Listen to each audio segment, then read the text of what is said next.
Baek Yul dreamed of a quiet life without chaos, while Esper Han, blindfolded, clutched the straps with trembling fingers and almost obsessively reached only for Baek Yul.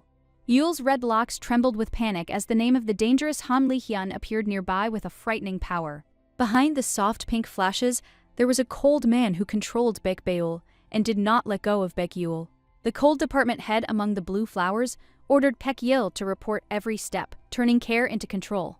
Baek Yul looked at the stern man with concern, trying to figure out where the defense ended and the obsession began. The blonde man leaned too close to Baek Yul, turning the quiet conversation into a dangerous game of control. Yul's chin among the purple roses and his soft smile was more frightening than any threat. Baek Yul jerked away from the stranger's touch, while the heavy gaze behind her demanded submission only to him. The three dangerous men looked at Baek Yul with cold jealousy, dividing her between madness and obsession. Baek Yul pressed her hand to her chest with a trembling heart as thoughts of crazy men turned into real fear. Yul's world collapsed in an instant as black cracks tore through the sky, revealing true monsters. A small dragon burst out of a glowing portal right in the middle of the city, causing passers-by to scream in horror. A huge monster destroyed empty streets, while people realized with horror that ordinary weapons would no longer save anyone. The world stood on the brink of extinction until the first awakened, with incredible powers appeared in the midst of the fire. A guy with flames in his palm and people who control lightning and water began hunting deadly monsters. The crowd on the shore cheered with delight when the awakened were finally able to close the destructive gate. People never found out why the gates appeared, but the world gradually returned to a calm and normal life. On the buses and in the streets, there was increasing talk of the awakened, who were now considered the new heroes of the world. Baek Yul looked out the window wearily, listening to cries of discrimination as society divided people based on their strength. The passengers on the bus were wearily discussing the protests against the awakened people, while Baek Yul looked out the window indifferently. For Baek Yul, other people's arguments about heroes and discrimination had long since become noise that had no effect on her life. Back home, Baek Yul anxiously prepared for the entrance exams, seeing them as a chance to escape poverty. Baek Yul clenched her fists with joy and confidence, convincing herself that everything would definitely change after the exams. Yul's plans by announcing her sudden awakening right before her exams. Baek Yul looked at the letter in confusion while thoughts about the entrance exams turned into a real disaster. Grandma Peck's death, Yul survived alone, working part-time days and nights to pay for her studies and a cheap room. The girl collapsed to the floor, exhausted, realizing that now even trying to get in might turn out to be an unattainable dream. Baek Yul screamed with joy amidst the bright confetti when she unexpectedly hit the jackpot of fate. Baek Yul completed the registration and could barely contain her smile at the unexpected stroke of luck. The girl shone among the golden sparks, already imagining a calm life without the fear of losing state support. The awakened were divided into espers and guides, with the dangerous fighters depending on the support of people like Baek Yul. While the espers fought the monsters, the guides stabilized their powers and prevented the dangerous men from losing control. Baek Yul received her C-Class Guide certificate and quickly realized that her job was to calm the espers nearby. The low rank no longer frightened Baek Yul, because the salary, benefits, and free apartment changed her life. Free treatment, housing, and huge payments made Baek Yul look at her new job with almost delight. Sprawled on a soft sofa with tangerines in his hands, Baek Yul happily called the life of a government guide a true paradise. 5 years, Baek Yul worked calmly as a C-Class guide and was confident that her life would always remain safe. Colleagues Miso and Cecile happily rushed to Baek Yul's side, greeting her after another difficult trip. Baek Yul smiled warmly at her friends, feeling truly at ease among them for the first time in a long time. Miso clung tightly to Baek Yul with childish delight as she wearily tried to stay on her feet. Yul's pale face, worrying that another trip had completely exhausted her. At the table, Baek Yul admitted to her colleagues that even a week after the mission, her body still had not recovered. Tiredly finishing a can of coffee, Baek Yul increasingly understood why guides hated dangerous work in the field. Colleagues discussed an emergency deployment where even guides were in short supply, so weak C-classes like Baek Yul were sent into battle. Miso asked curiously about Han Li-hyun, while Baek Yul winced tiredly at the mere mention of his name. The ruined city was drowned in corpses and the smell of blood, and frightened guides crowded around the dangerous Han Li-hyun. Baek Yul gloomily recalled how all the available guides and even the B-class were urgently thrown into stabilizing Li-hyun. The blind, dangerous man with a cold face calmly ignored his permanent guide, continuing to change partners almost every month. Miso whispered that Han Li-hyun chooses guides without regret, while others are afraid to work with him. Baek Yul clutched her coffee can in irritation, not understanding how the dangerous man even survived without a constant guide. Colleagues recalled the scandal with Seo Ah-jin, whom Han Li-hyun refused to partner with almost no explanation. At the table, they started talking again about the arrogant Li-hyun, who was famous for his difficult character even among the S-classes. Rumors of incredible compatibility were circulating among the guides, to the point that they were even planning to invite an S-class from abroad to Korea. The association secretly collected the blood of B-class guides and tested their compatibility with dangerous S-class espers. Baek Yul thoughtfully went through the names, realizing that, among the S-class, only Han Li-hyun and the association leader remained. The association leader calmly controlled his forces without a guide, so everyone's attention returned to Han Li-hyun again. The colleagues were excitedly discussing the cold, handsome Li-hyun, while Baek Yul irritably tried to change the subject. Li-hyun were increasingly brought up, but Baek Yul didn't believe it. Baek Yul gloomily considered the point of even seeking compatibility with a C-class guide if the chance of success was almost impossible. Miso suddenly remembered a popular novel about a dangerous man and a female guide who became dependent on each other. On the vibrant cover, a man hungrily held a girl close while the story promised love through dangerous compatibility.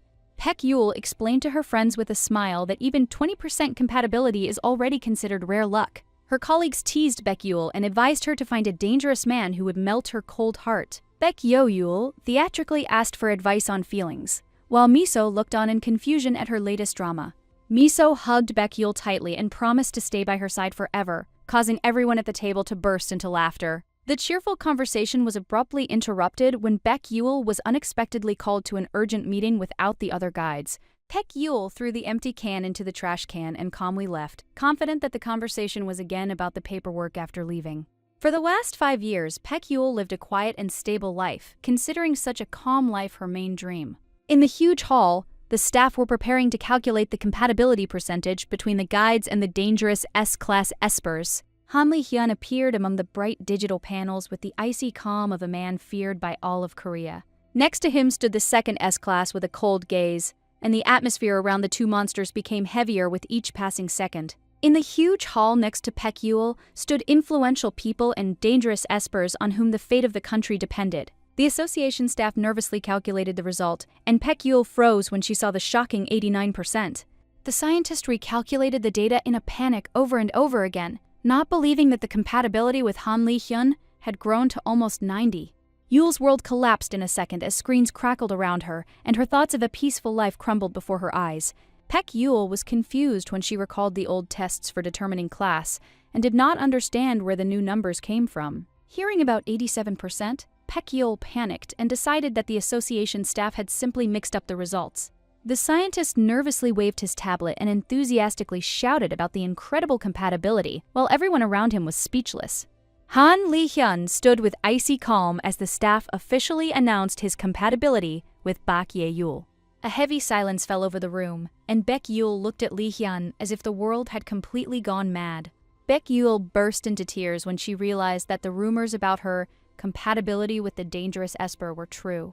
The leader calmly admitted that she had secretly examined the blood of the C-class guides along with Han Li-hyun's data. While the scientist was happily talking about an urgent consultation with the S-class, Baek Yul covered her face with her hand in pure horror. Guide Center Director Ju-won personally gathered the association's elite to meet with the confused Baek Yul after the test. The chief of the central headquarters calmly explained that compatibility above 20% was considered impossible even for the S-class. While the serious espers were discussing the results, Baek Yul's mind was distracted by the cold boss's overly handsome face. So Yeon frowned and guessed that the equipment might be broken because those numbers sounded abnormal. Hwang Theon thoughtfully suggested that Baek Yul was hiding his true rank, since a regular C-class wouldn't produce such a result. Baek Yul calmly recalled the recent re-examination, where her abilities were again confirmed as ordinary C-class. The scientist almost screamed as he continued to repeat the number 89, while the others lost their composure. Baek Yul cursed quietly and tried to look away from Han Li-hyun, who continued to silently watch only her. Yu-hwan congratulated Han Li-hyun with a smile, while the staff around him were already calling Baek Yul his future partner. Hwang Theon noted mockingly that the dangerous man had almost broken down due to unstable energy just recently. The chief of staff coldly stated that such compatibility would be a holiday not only for Lee Hyun, but for the entire association. Hearing his name, Baek Yul jumped up from her seat, feeling the attention of the dangerous men squeezing her throat. Han Lee Hyun was instantly at her side and caught Baek Yul before she could collapse in the middle of the hall. The blind man held Baek Yul tightly among the shimmering flowers and light, not allowing her to escape from his embrace. Lee Hyun lost his cold composure for the first time and anxiously checked to see if Baek Yul had come to her senses. Baek Yul breathed heavily in Han Lee Hyun's arms as her thoughts of a peaceful life crumbled before her eyes. Pressed against the dangerous man, Baek Yul realized with horror that her quiet life had ended in a real nightmare. Lee Hyun's dark room, afraid to even step inside towards the dangerous S-Class, the doctor nervously recalled how the doors of the ward would activate themselves every time someone tried to enter Lee Hyun's room. In front of the huge Esper, the doctor instantly lost his confidence and could barely squeeze out a polite greeting in a trembling voice. Lee Hyun's cold aura was so oppressive that the doctor laughed nervously, trying not to show his true fear. The doctor quickly explained that Baek Yul was simply sleeping after being overtired, and her condition did not appear to be dangerous. Lee Hyun gloomily ordered the doctor to think about his answer again, causing him to break out in a cold sweat from panic. Yul's real diagnosis when important officials suddenly entered the room. Chief Dogan and Director Ju-hwan appeared with serious faces, clearly preparing for a difficult conversation about Baek Yul. The terrified doctor immediately fled the room, leaving the dangerous men to discuss Baek Yul's condition alone. Yu-won wearily asked Lee Hyun to stop intimidating the doctors who were already afraid to enter his room. The chief of staff immediately noticed that Lee Hyun had removed his communication watch again, completely cutting himself off from the association. Han Lee Hyun stood silently by Baek Yul's bedside with a cold face, not even trying to justify himself to the management. Yu-hwan irritably reminded Lee Hyun that the new gate could only be sensed in advance through special reconnaissance.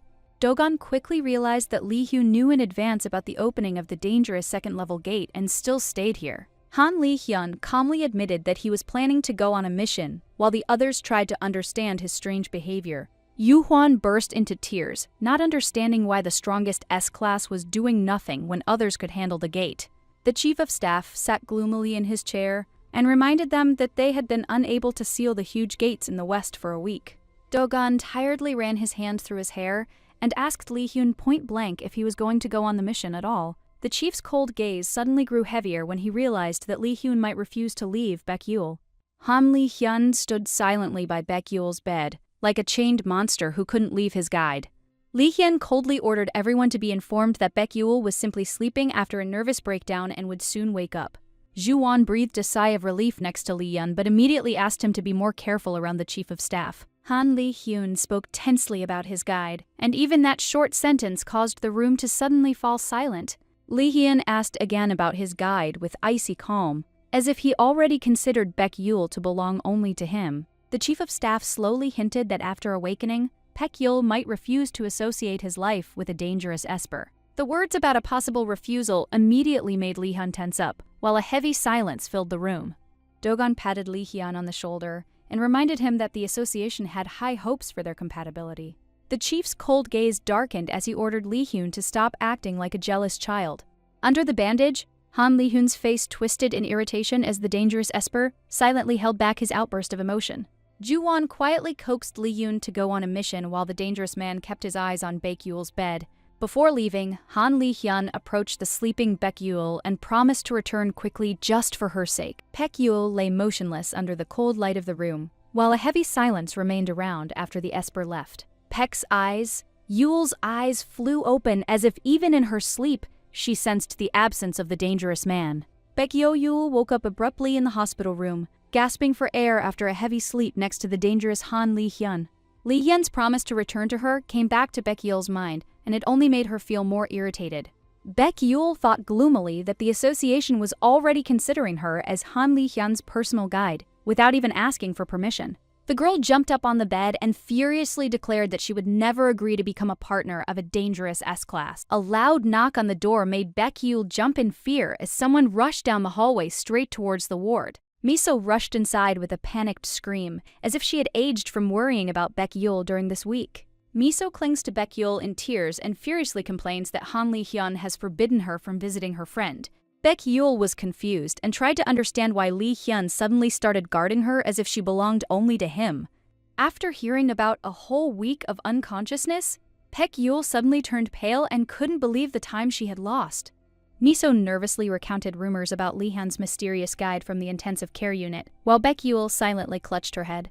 The friends were simultaneously outraged by Han Lee Hyun's behavior. Not understanding why the dangerous Esper was so fixated on Baek Yul, Miso's face darkened sharply as she admitted that the entire association now believed that Baek Yul was Lee Hyun's lover. Miso furiously covered Baek Yul's mouth with her hand, forbidding her to even joke about an affair with the dangerous Han Lee Hyun. Baek Yul nervously hugged her friend and dreamed of returning to a calm life without the crazy attention around Lee Hyun. A whole crowd of doctors and association employees suddenly entered the room, immediately surrounding the confused Baek Yul. Dr. Ha Yoon, with a beaming smile, announced that Baek Yul's condition had stabilized and that she would undergo a new examination. Among the doctors, Baek Yul noticed Director Ju Hwan and immediately realized that the conversation would again be very bad. Yu Hwan looked frighteningly persistent with a soft smile, while the staff around him waited only for a response from Baek Yul. For the third time, Baek Yul coldly refused to become Han Lee Hyun's guide, not wanting to lose her freedom. Ju Hwan calmly persuaded Baek Yul to think again, reminding her of the luxurious life next to the S-Class. Yu Hwan continued to sweetly describe the benefits of being the personal guide of the strongest S-Class, promising money, fame, and protection. Baek Yul gloomily imagined the endless, dangerous rides next to Lee Hyun, and mentally fought off these proposals with a shield. Finally, Baek Yul honestly admitted that she has serious problems supporting espers during battle. Ju Hwan reminded with an awkward smile that everyone had long known about her avoidance of close physical contact with people. After hearing about the most effective way of support through physical contact and sexual intercourse, Baek Yul nearly exploded from shock and rage. Despite the director's embarrassment, Baek Yul abruptly stated that she would never voluntarily agree to stay with Lee Hyun. Baek Yul explained that after the cleansing, she began to experience strong rebounds and constant fatigue. Yu Hwan tried to calm her down with promises of a long vacation, safety, and life next to the practically invincible Han Lee Hyun. In the midst of the discussion, Baek Yul remembered again why everyone was so afraid of Han Lee Hyun. On the battlefield, he literally looked less like a person and more like a natural disaster. Lee Hyun stood alone in the midst of a swarm of monsters and activated a massive vortex portal that sucked in monsters from all sides. With one sharp clap of his palms, he instantly tore apart and destroyed dozens of monsters at once, flooding the space with blood and body parts. The onlooking awakened ones were in complete shock, recognizing that Lee Hyun's strength had long since gone beyond the normal S-Class. For Baek Yul, the most frightening thing was not even the number of monsters, but Lee Hyun himself. His overwhelming aura frightened her more than the monsters. Suddenly, a huge monster tried to attack Lee Hyun point blank, but he didn't even flinch and calmly removed the blindfold. Baek Yul realized that he always fought alone, not out of arrogance, but because it was mortally dangerous for other people to be around him. Behind the bloody field, Han Lee Hyun held the barrier alone, while the other hunters hid in the safe area. The fighters nervously discussed how, without the girl by their side, the dangerous S-Class would have long since lost control of its power. Yuan gently explained to Baek Yul, "Her touch extinguishes the darkness inside men, saving their minds." The director beamed with delight, calling her a rare girl who could keep monsters in human form. Baek Yul's tension deepened when she heard that Han Lee Hyun had rejected almost every tour guide for years. Ju-won admitted that even with 20% compatibility, Lee Hyun could barely stand other people's support. In the dark arena, young Lee Hyun trembled in pain after the contact that nearly drove him mad. The pills and suppressants only delayed the disaster while the dangerous man slowly destroyed himself from the inside. The director's final words hit Baek Yul the hardest. The country could lose Han Lee Hyun. Baek Yul suddenly jumped up from her hospital bed and demanded that they stop throwing Lee Hyun into the meat grinder of the cleansing. Amidst the shining streams of power, the two dangerous S-Classes kept Korea in fear and protected the country from chaos. Yu Hwan admitted with difficulty a third S-Class had appeared, but Lee and Han had almost stopped responding to the suppressors. The tired director looked down as he described how the strongest Esper was slowly losing control of himself. The words about euthanasia for the relapsed Espers hit Baek Yul so hard that she started screaming. Baek Yul fiercely defended Lee Hyun while the others calmly discussed his death as a work plan. Ju Hwan tiredly ran his hand through his hair, gathering his strength before asking the girl a difficult question. The director remembered little Lee Hyun, who grew up for years surrounded by fear, pain, and a dangerous force within. At the end, So Ju-hwan bowed deeply to Baek Ye-yul and asked for the first time not as a boss, but as a person, to save Han Li-hyun. A new battle flashed across the screens. Han Li-hyun alone held off a monstrous serpent amidst the ruins of the city. Frightened fighters whispered that another breakdown of the dangerous S-class could wipe an entire region off the map. In the command center, operators watched Li-hyun nervously, but orders from above forbade anyone to approach. Cold Dugon silently reported that the association's leadership was already preparing some dangerous plan for Li-hyun. There were almost no support guides left near Li-hyun. One of the hunters muttered darkly that it was as if the association was deliberately pushing Li-hyun to lose control. Even the calmest fighters exchanged worried glances, realizing that if the monster inside Li-hyun were to break free, everyone would die. Seo Ju-hwan paled over the shaking screen as the alarm screamed about the dangerous Li-hyun losing control. Baek Yul clutched the edge of her hospital gown, her heart sinking after hearing the words about the red zone. Panic filled the room. No one understood why Li-hyun, who was so dependent on her, had broken down right now. Seo Ju-hwan sank heavily in front of Yo-yul, admitting that it was almost impossible to stop the crazy S-class. Even the strongest Esper in Korea would turn into a monster if there wasn't a girl nearby to restrain him. Baek Yul nervously suggested sending tranquilizers, but the director only shook his head wearily. After hearing the words of support, Yul's eyes flashed with worry, and Li-hyun's name couldn't leave her head. Seo Ju-hwan trembled with fear, repeating that without her, the dangerous man could die today. Baek Yul slowly bit her lip, torn between her fear of Li-hyun and her desire to save him. The director suddenly perked up and almost beamed at the thought that only Yo-yul was capable of bringing Li-hyun back. Baek Yul paced the room nervously, her anxiety whispering that a trap was waiting for her next to Li-hyun. Seo Ju-hwan quickly brought a silent teleporter, ready to deliver Ye-yul to the red zone in seconds. After the words about 3 seconds, Baek Yul froze in confusion, and the men were already preparing for takeoff. The teleporter sternly warned Yul to stay above the ground as the air around her trembled with energy. A moment later, the dangerous man abruptly picked Yul up in his arms, leaving her no time to protest. Seo Ju-hwan waved cheerfully after him, and Baek Yul flushed with anger at someone else's self-confidence. The teleportation abruptly threw Baek Yul into a destroyed area, where the air trembled with Li-hyun's dangerous energy. The girl clutched her head after the jump, while sirens blared around her, and buildings in the 5th district collapsed.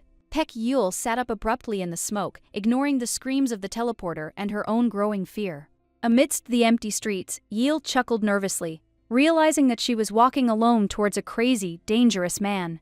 Baek Yul slowly looked around the ruined city, where every step only increased the anxiety inside her. Li-hyun's familiar energy flared, and Yo-yul rushed forward straight through the debris of the road. Han Li-hyun stood alone amidst the raging energy as rocks and debris from the gate flew around him. At headquarters, people watched the screens nervously, realizing that the dangerous man was fighting alone again. The huge monitors shook with static as the staff tried to spot Li-hyun amid the dust and chaos. One journalist was already beaming at the thought of a big report, while the others looked around anxiously.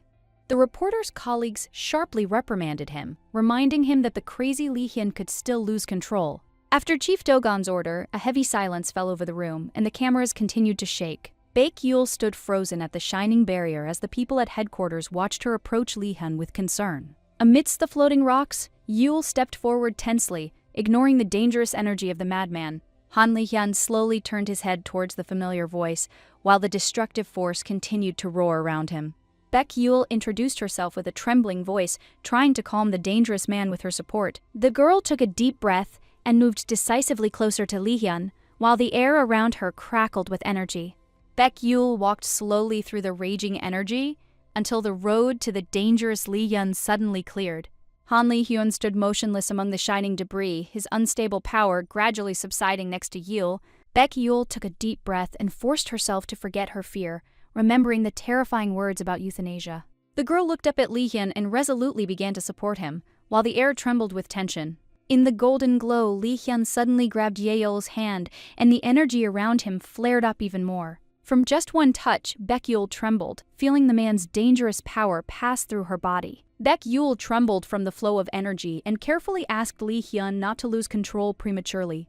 Han Li-hyun slowly lowered his head towards Yul as the golden glow around him grew hotter. Li-hyun suddenly hugged Baek Yul close to him, and her heart started racing with panic. Baek Yul tried to escape the dangerous man's tight embrace in the pink light, looking confused. The girl froze from a quiet sob when Han Li-hyun suddenly began to tremble right next to her shoulder. Li-hyun muffled his complaints of pain, clinging to Yeol so tightly as if he was afraid of being left alone.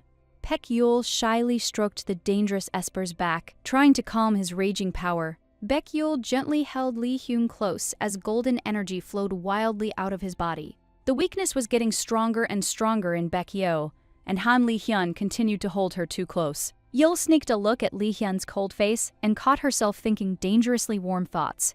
Han Li-hyun slowly leaned towards Baek-yeol, causing the girl to freeze among the shining sparks. The dangerous Esper suddenly kissed Yeol, and a blindingly bright golden light flashed around them. Baek-yeol was lost in Li-hyun's warm embrace, surrounded by flowers, glitter, and trembling sparks. The girl tried to convince herself that the kiss was just support, but her heart beat faster and faster. Han Li-hyun held Baek-yeol tightly to himself as lights sparkled and petals swirled around him. Baek-yeol stroked Seo Ju-hwan's hair in fear as he gasped for breath in excruciating pain. Seo Ju-hwan was shaking under the blanket and crying quietly, and Yo-yul's heart was painfully squeezed with pity. Baek-yeol gently ran her fingers through Ju-hwan's dark hair, wishing she could take his suffering for herself. Seo Ju-hwan slowly calmed down next to Yeol, trustingly falling asleep under her quiet touch. Baek-yeol woke up abruptly in a cold sweat after a bad dream about her long-lost grandmother. The old photo in her trembling hands reminded Yeol of the pain she had hidden for many years. The girl lay in the room, confused, trying to remember why she was again next to the Espers. Baek-yeol recalled the teleportation, the dangerous raid, and Han Li-hyun's crazy kiss in the light. Yeol's cheeks flushed with embarrassment as the memory of the dangerous Esper's hot kiss came back to her. Baek-yeol jumped out of bed abruptly, stubbornly convincing herself that it was just support. Baek-yeol sat on her bed, exhausted, trying to remember how her support for Li-hyun ended. Han Li-hyun appeared silently at the door, causing Yo-yul to flinch in surprise. The dangerous man stood silently in front of Baek-yeol, and the girl awkwardly looked away, embarrassed. Yeol remembered the destroyed streets and realized that it was she who stopped Li-hyun's mad breakdown. Han Li-hyun continued to stare at Baek-yeol motionlessly as the air between them grew heavier. Baek-yeol nervously examined the dangerous man's face, trying to understand his strange reaction. Yeol's gaze slid traitorously to Li-hyun's lips again, and the girl's cheeks instantly flushed. Baek-yeol suddenly covered her face with her hands, barely containing her panic after thinking about kissing Li-hyun. Baek-yeol nervously let out a sigh of relief when she saw the calm Han Li-hyun right next to her bed. Li-hyun stood silently in front of the girl while Baek-yeol was confusedly trying to come to her senses. A soft smile appeared on the dangerous Esper's lips, causing Yeol to freeze in place in embarrassment. Han Li-hyun extended his hand towards Baek-yeol under the glow of sparks, looking frighteningly handsome and dangerous. Baek-yeol jerked back as Li-hyun slowly began to approach her bed again. A second later, the dangerous Esper was already pressing Yeol to the mattress, depriving the girl of her last thoughts. Baek-yeol fearfully begged Li-hyun to let her go, while the boy clung to her even tighter. Han Li-hyun buried his face in Yo-yul's neck, and the girl panicked and tried to understand his condition. Baek-yeol froze in shock, suspecting that the dangerous man had died because of her. Han Li-hyun pressed himself closer and closer to Baek-yeol, and the girl listened to his calm heartbeat in her chest. Baek-yeol blushed as the dangerous Esper slept on top of her so comfortably, as if he had found his salvation. The girl tried to get out from under Li-hyun, but the strong man did not let her go even in his sleep. Baek-yeol gave up tiredly and remained lying next to him, breathing heavily from embarrassment and the heat in her body. Han Li-hyun sleepily buried his face in Yo-yul's neck and quietly asked the girl to stay next to him. Baek-yeol couldn't help but smile as she listened to the muttering of the handsome Esper, who clung to her even in her sleep. Baek-yeol awkwardly stroked Han Li-hyun's hair as the dangerous Esper clung to her in his sleep. Li-hyun begged him not to leave him with a trembling voice, and Baek-yeol hugged the man tighter. Han Li-hyun quietly called out to Samul, and fear, pain, and loneliness were hidden in the S-class voice. Baek-yeol listened to Li-hyun's sobs in embarrassment as the handsome Esper hid his face in her chest. The girl hugged the dangerous man passionately, realizing that she could not leave him alone again. Baek-yeol happily called for the doctors while Han Li-hyun was still clinging to her in his sleep. Doctors in white coats ran into the room, beaming with happiness after awakening the dangerous Esper. The medics suddenly froze at the door when they saw Han Li-hyun clinging to the embarrassed Baek-yeol. Baek Yul flushed with panic and hastily tried to cover the dangerous man with her arms and a blanket. Han Li-hyun buried his face in the girl's neck, and her heart began to beat faster again from the closeness. The doctors turned pale with shock as Baek Yul desperately tried to salvage the remains of her reputation. The doctors sheepishly left the room, leaving Baek Yul alone with the dangerous and clingy Han Li-hyun. Baek Yul flushed with shame and hugged the Esper tighter, trying to justify herself to the medics. The doctors fled the room with sly smiles, adding fuel to the awkward and heated situation. Baek Yul screamed desperately after the doctors as Han Li-hyun pinned her down onto the bed with all his weight. The girl closed her eyes tiredly, cursing the day when the handsome Esper destroyed the remains of her pride. Han Li-hyun slept peacefully on Baek Yul's chest, and she was already thinking of a plan for her salvation. Baek Yul calmly drank tea among the flowers, dreaming of forgetting the dangerous Han Li-hyun and all this chaos. The girl wearily recalled how she wanted a quiet life without crazy espers, jealousy, and loud fame. Baek Yul choked on her tea in shock when she realized she had slept for almost 10 long days. The girl looked at the screen in confusion, trying to collect her thoughts after a strange and difficult awakening. The news exploded with headlines about Baek Yul and Han Li-hyun, turning her into Korea's new sensation. Baek Yul sat in her chair with a gloomy face as the internet went crazy over her closeness with the Esper. Dogon listened silently to the reports about Baek Yul while a new wave of rumors grew around Han Li-hyun. Dogon remained coldly calm after hearing that Baek Yul's condition had finally stabilized. The kissing photo flashed across the screens again, and Han Li-hyun's name spread throughout Korea. Han Li-hyun did not leave Baek Yul's side for 10 days, and after she woke up, he collapsed next to her, exhausted. Doctors struggled to detach the dangerous Esper from the girl, while he clung to her even in her sleep.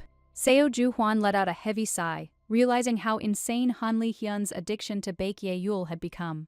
Dogon wiped the sweat from his forehead and finally found Baek Yul among the ruined city in energetic chaos. Dogon stood frozen in the ruins, watching as Han Li-hyun greedily held Baek Yul in a shining, supportive embrace. Seo Ju-hwan explained darkly that the dangerous Han Li-hyun could destroy Baek Yul with his monstrous energy. Seo Ju-hwan's voice trembled with anxiety as he realized that Baek Yul was mortally dangerous next to Li-hyun. A bright green wave of power threw Han Li-hyun away, while Dogon did not let anyone near the girl. Dogon sank down next to Baek Yul among the ruins, trying to bring the frightened girl back to her senses. Huge debris fell from the sky as Dogon shielded Baek Yul with his body in the middle of the destroyed area. Dogon sent a green wave of power towards Han Li-hyun, trying to stop the dangerous Esper at any cost. Han Li-hyun stepped forward in a crimson glow, coldly demanding that Baek Yul be returned to him right now. Dogon calmly reminded about the satellites while the whole country watched the crazy S-Class live on air. Han Li-hyun gloomily declared that Baek Yul belonged only to him, losing the last of his control. The blue wave of energy collided with Dogon's green power, destroying the street with a powerful blow. Dogon smiled wryly, realizing that Han Li-hyun's crisis had finally begun to subside next to Baek Yul. Dogon coldly covered Baek Yul with his body and demanded that Han Li-hyun stop losing control. An exhausted Baek Yul lay limply in Dogon's arms amidst the hot ruins and dust. Dogon, with a stern look, ordered that the road be cleared and that Baek Yul be returned to the hospital immediately. Han Li-hyun stood frozen in the middle of the destroyed street while Dogon carried Baek Yul further and further away. The dangerous Han Li-hyun quietly declared that he would take Baek Yul himself and would not give her to anyone. The world's strongest man carried Baek Yul in his arms, not allowing anyone to touch her. Dogon watched with irritation as the dependent Han Li-hyun went crazy over Baek Yul. Dogon coldly checked the preparations for the operation, while the people around him were afraid of Han Li-hyun's new breakdown. With a stony face, Dogon ordered everything to be prepared for a meeting with the dangerous and obsessed Han Li-hyun. Kim Yura silently bowed her head to Dogon, understanding the seriousness of the order. After Han Li-hyun's failure, the city was reduced to ruins, but Dogon managed to save people from mass death. Dogon, with a cold face, confidently promised that the association would protect the residents at any cost. The journalists in the room became animated when the conference turned to questions about the madman Han Li-hyun. Reporter Jang Ju-hyun was the first to get up, ready to uncover the biggest scandal of the year. A photo of Baek Yul next to the dangerous Han Li-hyun has already spread across the internet and exploded into the news.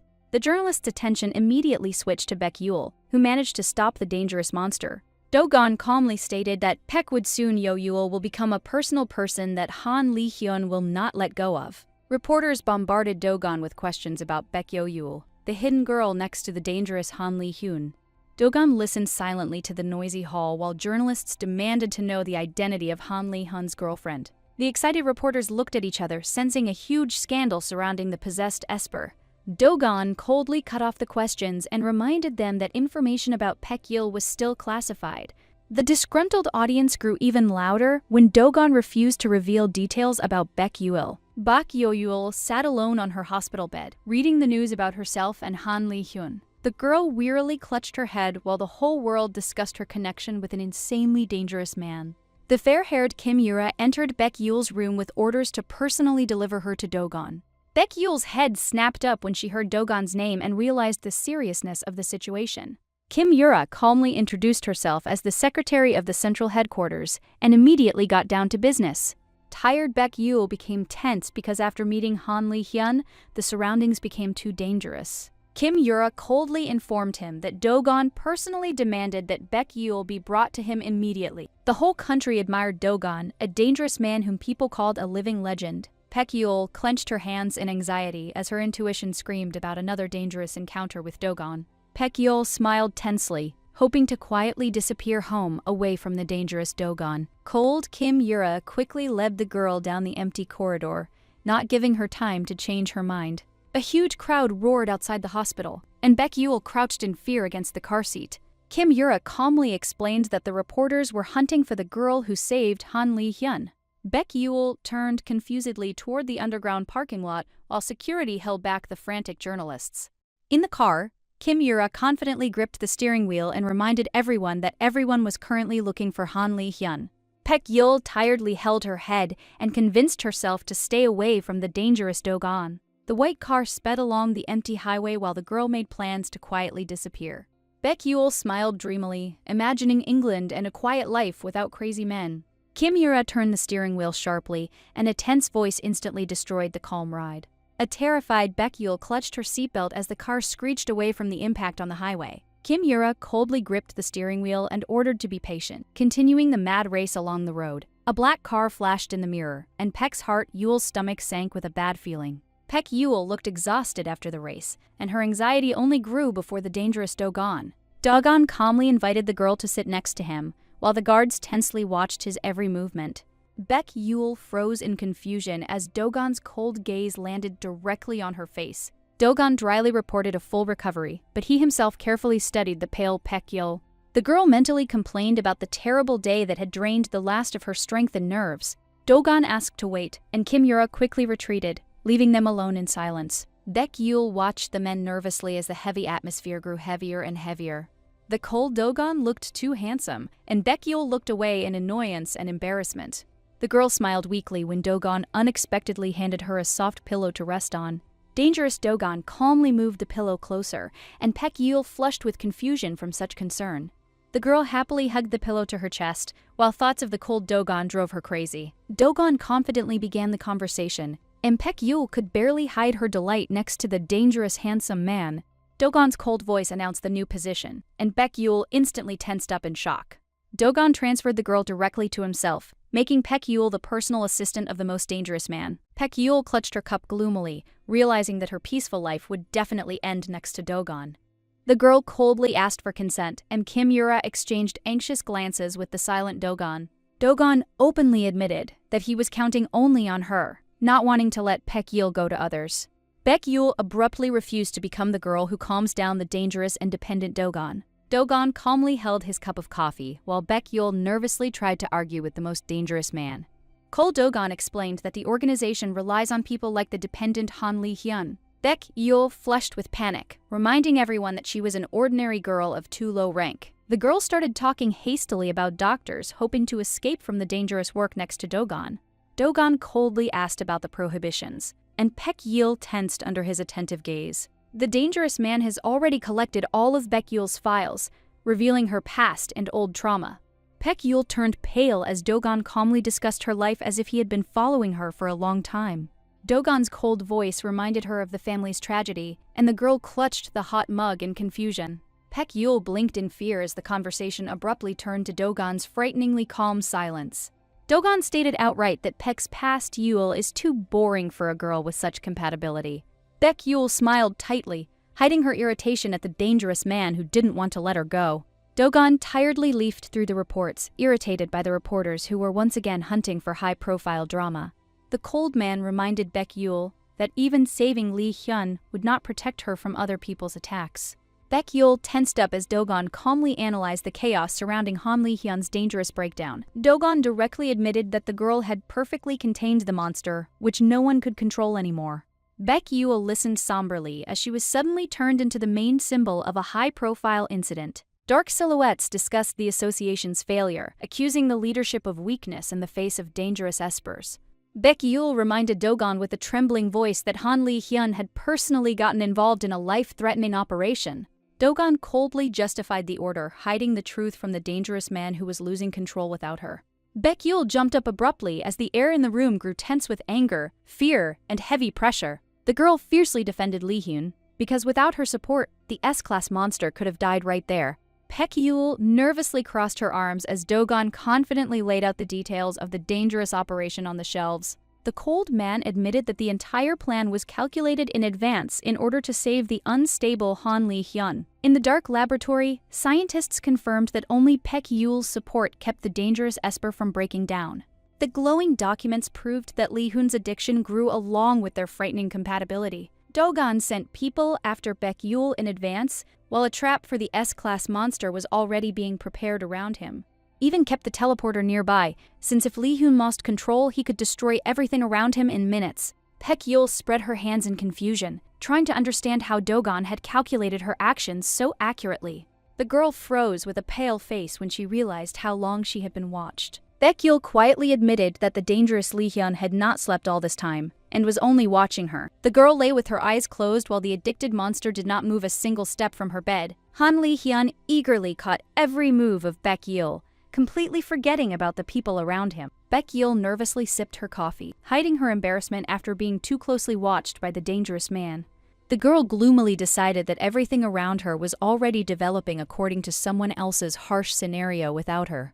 Dogon and Yura exchanged silent glances while Baek Yul tried to maintain the remnants of calm at the table.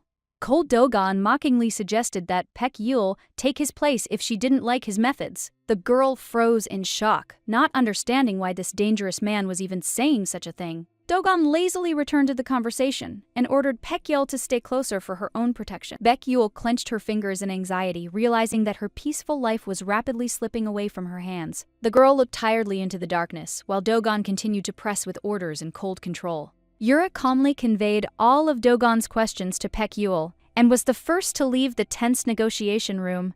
The girl froze in the car when she heard that her things had already been transported to the dangerous Han Lee Hyun. Tired, Baek Yul no longer argued, dreaming of forgetting the empty apartment and the entire nightmare she had experienced. Yura drove the car coldly, while the girl tried to understand how deeply Dogon controlled everything. Baek Yul blinked in surprise when she heard talk about the strange resistance to fear of the S-class. Yura admitted that the girl had been too calm in withstanding the monster's pressure, frightening even the association's employees. Baek Yul blushed in confusion, not understanding why everyone around her thought she was abnormally bold around Lee Hyun. In the darkness of the car, Yura remembered how even he felt uneasy next to the dangerous Dogon. The girl nervously turned away to the window, remembering how her words had turned into a ridiculous argument with the monster. Baek Yul suddenly confessed to a strange illness that causes people to die without anyone's attention.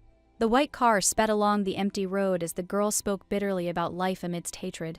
Yura suddenly laughed, because even the dangerous Han Lee Hyun joked for the first time only in front of Baek Yul.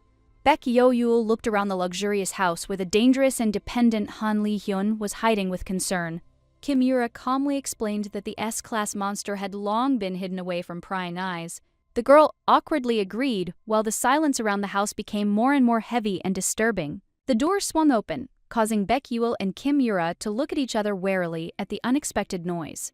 Baek Yul tensed up, trying to understand why Lee Hyun suddenly stopped answering her calls and messages. Kim Yura instantly froze when the dangerous Han Lee Hyun suddenly appeared in front of them wearing a funny apron. The white-haired monster calmly invited the guests inside, completely destroying his entire cold, dangerous image. Yule stared at Lee Hyun in confusion, not believing that the most dangerous man was wearing a bearskin apron. The girl could barely contain her laughter as her thoughts were torn between fear, embarrassment, and a strange tenderness. Kim Yura and Yule were stunned into silence, trying to cope with the sight of a dangerous monster in a cute domestic form. Kim Yura stood guard at the door of the mansion, while Yule felt uneasy from the thick silence. Yule swallowed nervously as the gloomy atmosphere of Lee Hyun's house began to weigh more and more heavily on her. Kim Yura calmly walked inside, and Yule looked at the suddenly lively mansion in confusion. Yule flinched at Lee Hyun's low voice as thick purple energy filled the hallway. Han Lee Hyun stood silently in a cute apron, but his dangerous aura turned the house into a monster's lair. The white-haired Esper calmly held a huge knife, while Yule fearfully grabbed Kim Yura's sleeve. Yule turned pale with fear as Lee Hyun stepped closer to the girls with icy calm, the sharp knife flashing brightly in Han Lee Hyun's hand as his strange invitation sounded more and more alarming. Kim Yura looked at Lee Hyun in shock as the dangerous Esper calmly cooked dinner with his own hands. Yule smiled awkwardly and agreed to stay, trying to hide her trembling in front of the white-haired monster. Han Lee Hyun beamed brightly at her words, and his obsession with Yule became almost frighteningly cute. Lee Hyun happily ran into the kitchen with a knife in his hand, while the girls looked at each other anxiously behind his back. Kim Yura swallowed nervously as the burning smell from the kitchen began to slowly spread throughout the house. Han Lee Hyun calmly placed the food on the table, and Yule looked at the neat dinner in surprise. Yule smiled tensely at the table, trying not to show her fear of the dangerous master of the house. Yule devoured Lee Hyun's dinner with delight, her thoughts revolving around nothing but that taste. The girl laughed happily at the table, and the dangerous Esper watched her with a satisfied smile. Kim Yura sincerely praised Lee Hyun's cooking, while Yule was already asking him for more. Yule beamed with happiness next to Kim Yura, completely forgetting her fear of the dangerous owner of the house. Han Lee Hyun silently placed a new plate in front of Yule, and the pink hearts around it glowed even brighter. Lee Hyun calmly admitted that he destroyed the furniture in his own house to meet Yule. Yule looked at the broken table in confusion, realizing how frightening Lee Hyun's power was. Kim Yura quickly rose from the table as the tense atmosphere in the house grew heavier. Han Lee Hyun coldly reminded him about the watch he had given her, and Yule immediately tensed up under his gaze. Yule obediently showed her watch while Lee Hyun calmly watched her every move. The system's blue screens flickered in the darkness, reminding Yule of the dangerous S-Class controls. Yule beamed happily after Lee Hyun's dinner, completely melted by the obsessed Esper's care. Han Lee Hyun quietly acknowledged his talent, and his calm confidence only attracted the girl more. Yule laughed awkwardly at her past life, while Lee Hyun listened attentively to every word. Han Lee Hyun suddenly announced that he would now personally cook for Yule every day. Yule stood there in confusion as her heart pounded wildly at the words of the dangerous S-Class. Lee Hyun looked at the girl calmly and confidently, as if he had already made a decision for both of them. Yule sheepishly joked about seduction, trying to hide her nervousness in front of Han Lee Hyun. After dinner, Yule decided to help with the dishes despite Lee Hyun's protests. Han Lee Hyun wanted to call a cleaning crew, but Yule confidently declared that she could handle the dishes herself. Yule smiled cheerfully, while Lee Hyun silently watched her contented expression. After dinner, Yule finally saw the aftermath of Lee Hyun's cooking. The kitchen looked like a typhoon had passed through it. Broken dishes, scattered food, and sauce stains all over the countertop made the girl immediately abandon the idea of cleaning everything herself. She offered, with an awkward smile, to simply call a cleaning service, mentally amazed at how it was possible to create such chaos while cooking. While Lee Hyun was calmly checking something on the holographic screen, Yule tried to distract herself from the destroyed kitchen and not think about the scale of the cleaning. The girl enthusiastically showed Yule an elite sofa for dangerous men from the S-Class world. Hearing the price of the furniture, Yule laughed nervously and was afraid to even sit on the luxurious sofa. The snow-white sofa shone in the middle of the room as Yule stood next to it with her fists tense. Curiosity overcame fear, and the girl carefully sat down on the soft cushions of the expensive furniture. The warm comfort of an expensive home quickly relaxed Yule, and luxury hit her straight in the head. Yule collapsed exhausted onto Han Lee Hyun's luxurious sofa while the dangerous man watched silently nearby. The girl tiredly rubbed her face and demanded to be shown the room, not wanting to wander around the huge house any longer. Han Lee Hyun calmly explained the layout of the rooms, and Yule immediately started talking about the rules of living together. Yule's demands without argument, and sat down opposite her on the sofa. The girl raised her finger with a serious expression, ready to dictate the rules for the dangerous S-class. Baek Yul named support through saliva as the first prohibition, and even Han Li-hyun lost his usual calm. Baek Yul continued her explanation on the soft sofa, and the gray-haired man listened silently, leaving her without an answer. Hana Li-hyun frowned darkly under the dark bandage, and Baek Yul suddenly remembered the previous incident and blushed with embarrassment. Baek Yul flushed and waved her hands, trying to justify herself, while Han Li-hyun calmly waited for her confused explanation.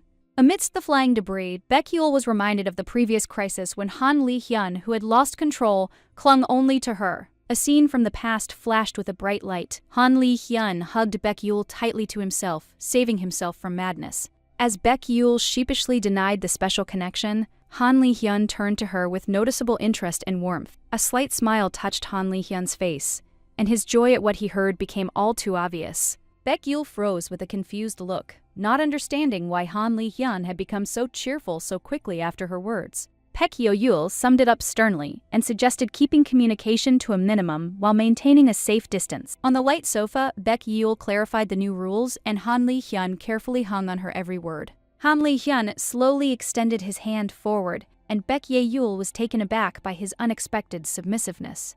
Li-hyun's every move seemed careful and gentle, making his obedience look surprisingly cute. In Baek Yul's mind, Han Li-hyun turned into a huge, loyal dog waiting for her approval. Han Li-hyun persistently reached out to her, and the strange memory of his hidden eyes surfaced in her mind again. Baek Yul froze in the midst of a flood of memories, trying to figure out if she had once seen Han Li-hyun's eyes. Han Li-hyun quietly asked about his mistake, and Baek Yul froze for a moment, confused in her own thoughts. Baek Yul suddenly came to her senses and shyly pushed away the memories of the loyal dog and Han Li-hyun's hidden eyes. The more she thought about it, the more confused she became, unable to find an explanation for the strange images in her memory. Baek Yul carefully explained the boundaries of acceptable contact, trying to maintain a safe distance between them. Yul's eyes, causing her to blush deeply. Hiding his face behind a bouquet, Baek Yul hastened to forbid such closeness and return the conversation to a calm channel. Han Li-hyun calmly accepted the new rules, and Baek Yul was already looking for a less dangerous way to support her. Curiosity overcame caution, and Baek Yul hesitantly reached out to touch Han Li-hyun's soft hair. Yul's palm, confirming that her idea had indeed worked. Baek Yul smiled happily, having discovered a new way to support her, and Han Li-hyun calmly accepted her care. Li-hyun's one short confession caught Baek Yul off guard and left her frozen in confusion. Han Li-hyun admitted that he liked the way she touched his hair, and the tension between them immediately disappeared. Baek Yul continued to stroke his head, but inside there was a strange note of inexplicable disappointment. Han Li-hyun sat next to her with a gentle smile, and Baek Yul thought about a more intimate way to support her. Baek Yul quickly put aside her extraneous thoughts and decided to focus on the fact that Han Li-hyun was pleased. Sorting through the light strands, Yul was unexpectedly captivated by their softness and even envied such care. With a wide smile, Baek Yul announced the new rule and confidently chose to support Han Li-hyun's hair. Baek Yul sprawled out on the large bed and breathed a sigh of relief after a busy day next to Han Li-hyun. Lying in silence, Baek Yul went over the events of the day and thought about the Aston family's strange concern. The spacious house, soft light, and cozy atmosphere gradually turned this place into a real corner of comfort. A warm smile touched Baek Yul's face as thoughts of Han Li-hyun filled her head again. A memory of Han Li-hyun wearing a funny apron came to mind, and his unexpected kindness made him feel a little embarrassed. Baek Yul remembered her grandmother's words and wondered what she would say about her current life. Taking the tablet, Baek Yul decided to add Secretary Kim Yu-ra and Han Li-hyun as friends. Loud bangs outside the window broke the silence of the night, and Baek Yul jumped out of bed, listening warily. Amidst the warm light of the stairs, Baek Yul found Han Li-hyun sitting and called out to him in surprise in the middle of the night. Upon learning of the noise, Baek Yul hurried down the steps, worried that Han Li-hyun might have been seriously hurt. Hearing the calm answer, Baek Yul breathed a sigh of relief and was even more afraid of the stairs than of him. After making sure everything was okay, Baek Yul waved her hand and wished Han Li-hyun good night. Han Li-hyun raised his head and replied briefly, seeing Baek Yul off with an unusually gentle expression on his face.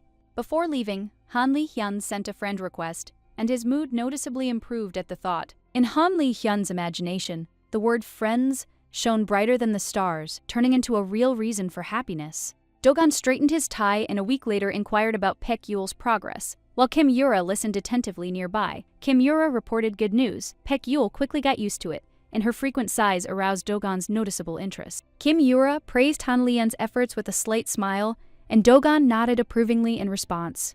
Dogon was pleased with the couple's success, but he was still concerned about the decline in public interest. Reports and reviews flashed before my eyes, reminding me that the first news about Baek Yul had caused quite a stir. Dogon recalled the plan to show joint training, and Kim Yura prepared to explain the situation. Kim Yura cautiously reported that the Public Relations Department unexpectedly canceled the publication of the materials. Instead of being on public display, Baek Yul and Han Li-hyun continued their training in private, away from prying eyes. In the spacious hall, Baek Yul confidently greeted Han Li-hyun and calmly asked if he was ready for class. Han Li-hyun agreed without hesitation, and the slight smile on his face betrayed his anticipation of a new meeting. During practice, Baek Yul grabbed Han Li-hyun by the hair, and a golden glow of support instantly engulfed him. Baek Yul hurriedly asked to slow down, barely coping with the growing tension between them. Han Li-hyun breathed heavily and admitted that he could no longer hold back under her persistent encouragement. Behind the glass, the employees watched the training in complete shock, not believing what was happening before their eyes. The unusual method of support caused a storm of discussion, as no one had seen anything like it before. Kim Yura calmly recounted the events to Dogon, explaining her reason for refusing a public demonstration.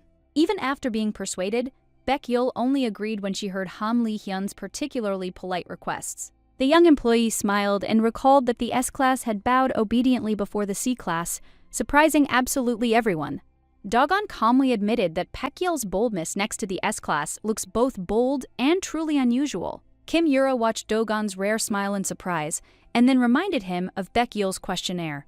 Dogon reported that he had not yet sent a request, but during the check he still came across a strange detail. It turned out that after the tragedy, Baek Yul only moved in with her grandmother a year later, and her past remained a mystery. Kim Yura checked the data and confirmed that not a single official record had survived for that missing period. Old reports revealed that Baek Yul was found near the station with no memory of the missing year and was placed in the care of her grandmother. The yellow documents held only fragments of Baek's past, Yul leaving much of the story unanswered.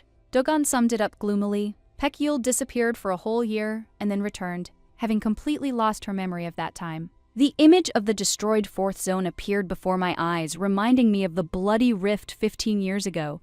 Yul's connection to that disaster, Dogon's expression changed dramatically, astonished by the new discovery. Fragments of old memories hit Dogon. Pain, blood, and loss of people from his past came alive again before his eyes. The name of deceased S-class Park Min-soo, connected with the tragedy in the destroyed fourth zone, has surfaced in the archives. People in black stood in the pouring rain, and the heavy atmosphere of the funeral only intensified the bitterness of loss. Dogon thoughtfully touched his chin, trying to connect the new facts with the events of 15 years ago. Without hiding his tension, Dogon asked Kim Yura to find a way to contact the people connected with that incident. Kim Yura acknowledged with alarm that access to this information was almost lost, and traces of the past had long since disappeared. Dogon suggested that Baek Yul's memories could have been artificially altered, and decided to test this theory to the end. Without wasting any time, Dogon ordered his agents to monitor every move and immediately report anything unusual. Kim Yura received an urgent message from the foreign organization MI6 and immediately attracted Dogon's attention. It turned out that an agent codenamed J had illegally entered Korean territory and disappeared without a trace. Dogon rose abruptly from the table when he realized that even the MI6 leadership did not know the agent's whereabouts. Hearing the name J, Kim Yura immediately remembered the mysterious man they had recently met. Dogon tiredly rubbed his temple, trying to understand why a foreign agent needed to hide here. Kim Yura suggested that they urgently warn Baek Yul and Han Li-hyun before the situation became dangerous. Jae's new meeting with Baek Yul could lead to serious problems. Kim Yura suggested testing the new practice on the third-level gate to see the real results in combat. Dogon agreed with the plan, but asked not to put pressure on Baek Yul and to let her get used to field conditions. 2 hours before the gates opened, Han Li-hyun appeared at the gathering place, attracting the attention of the other hunters. As the team waited for the operation to begin, the conversation quickly turned to the unusual relationship between Baek Yul and Han Li-hyun. The hunters recalled how Baek used to Yul kept her distance, but now she increasingly stayed close to him. The discussion became increasingly heated, especially after rumors of closed training sessions without outside witnesses. The mysterious door to the training hall fueled curiosity, as no one ever knew what happened inside. At this time, Yahello flared up with indignation, ready to tear to pieces all the ridiculous rumors about herself and Han Li-hyun. Han Li-hyun checked on Yahello before leaving and immediately noticed worrying signs in her emotions. Unexpectedly for everyone, Han Li-hyun jumped up and rushed away from the gate opening point. The hunters looked at each other in confusion, trying to figure out whether the invasion had begun prematurely. When it became clear that the gates were still closed, the confusion among those gathered only increased. Jokes began to fly that Han Li-hyun simply couldn't stand being away from Yahello for long and was looking for her again. The conversation quickly turned to his complex character, which had long since become a legend among hunters. Many recalled how Han Li-hyun ignored his colleagues and only recognized the language of force and his own rules. One of the hunters chuckled, stating that without S-class status, Han Li-hyun would have been given a lecture long ago. At that moment, an unfamiliar man in a formal suit appeared nearby, instantly attracting attention. The stranger stopped calmly in front of the hunters, and a short question caused the conversation to end abruptly. Yahello coldly cut off the conversation, tired of listening to endless gossip about herself and Han Li-hyun. Peck crossed his arms. Yul demanded that they keep their fantasies to themselves, and the hunters were noticeably confused. One of the boys awkwardly tried to justify himself with rumors, but Yahello only frowned more. Under the bright rays of the sun, Yahello firmly stated that there is no romantic relationship between her and Han Li-hyun. The hunters hastened to feign remorse, but their curiosity did not disappear. One of them was outraged by her reaction, not understanding why ordinary conversations caused so much discontent. Yahello flushed with anger and reminded him that eavesdropping on other people's conversations was far worse than any rumors. One of the hunters hurried to lead his friends away, sensing that the situation was becoming truly dangerous. Yahello slowly raised her head, and her gloomy appearance made the bravest ones nervously step back. The mocking guy tried to turn it into a joke and mentioned Han Li-hyun again, only making her even more angry. Yahello met the attack with a cold smile and reminded that insults and harassment are punishable by law. Yahello stepped forward and responded to the rudeness without hesitation, showing that she had no intention of backing down. One of the hunters poked her in the forehead and tried to hide behind the name of Han Li-hyun, hoping to intimidate the girl. Gritting his teeth, Yahello coldly warned him not to touch her, her anger already getting out of control.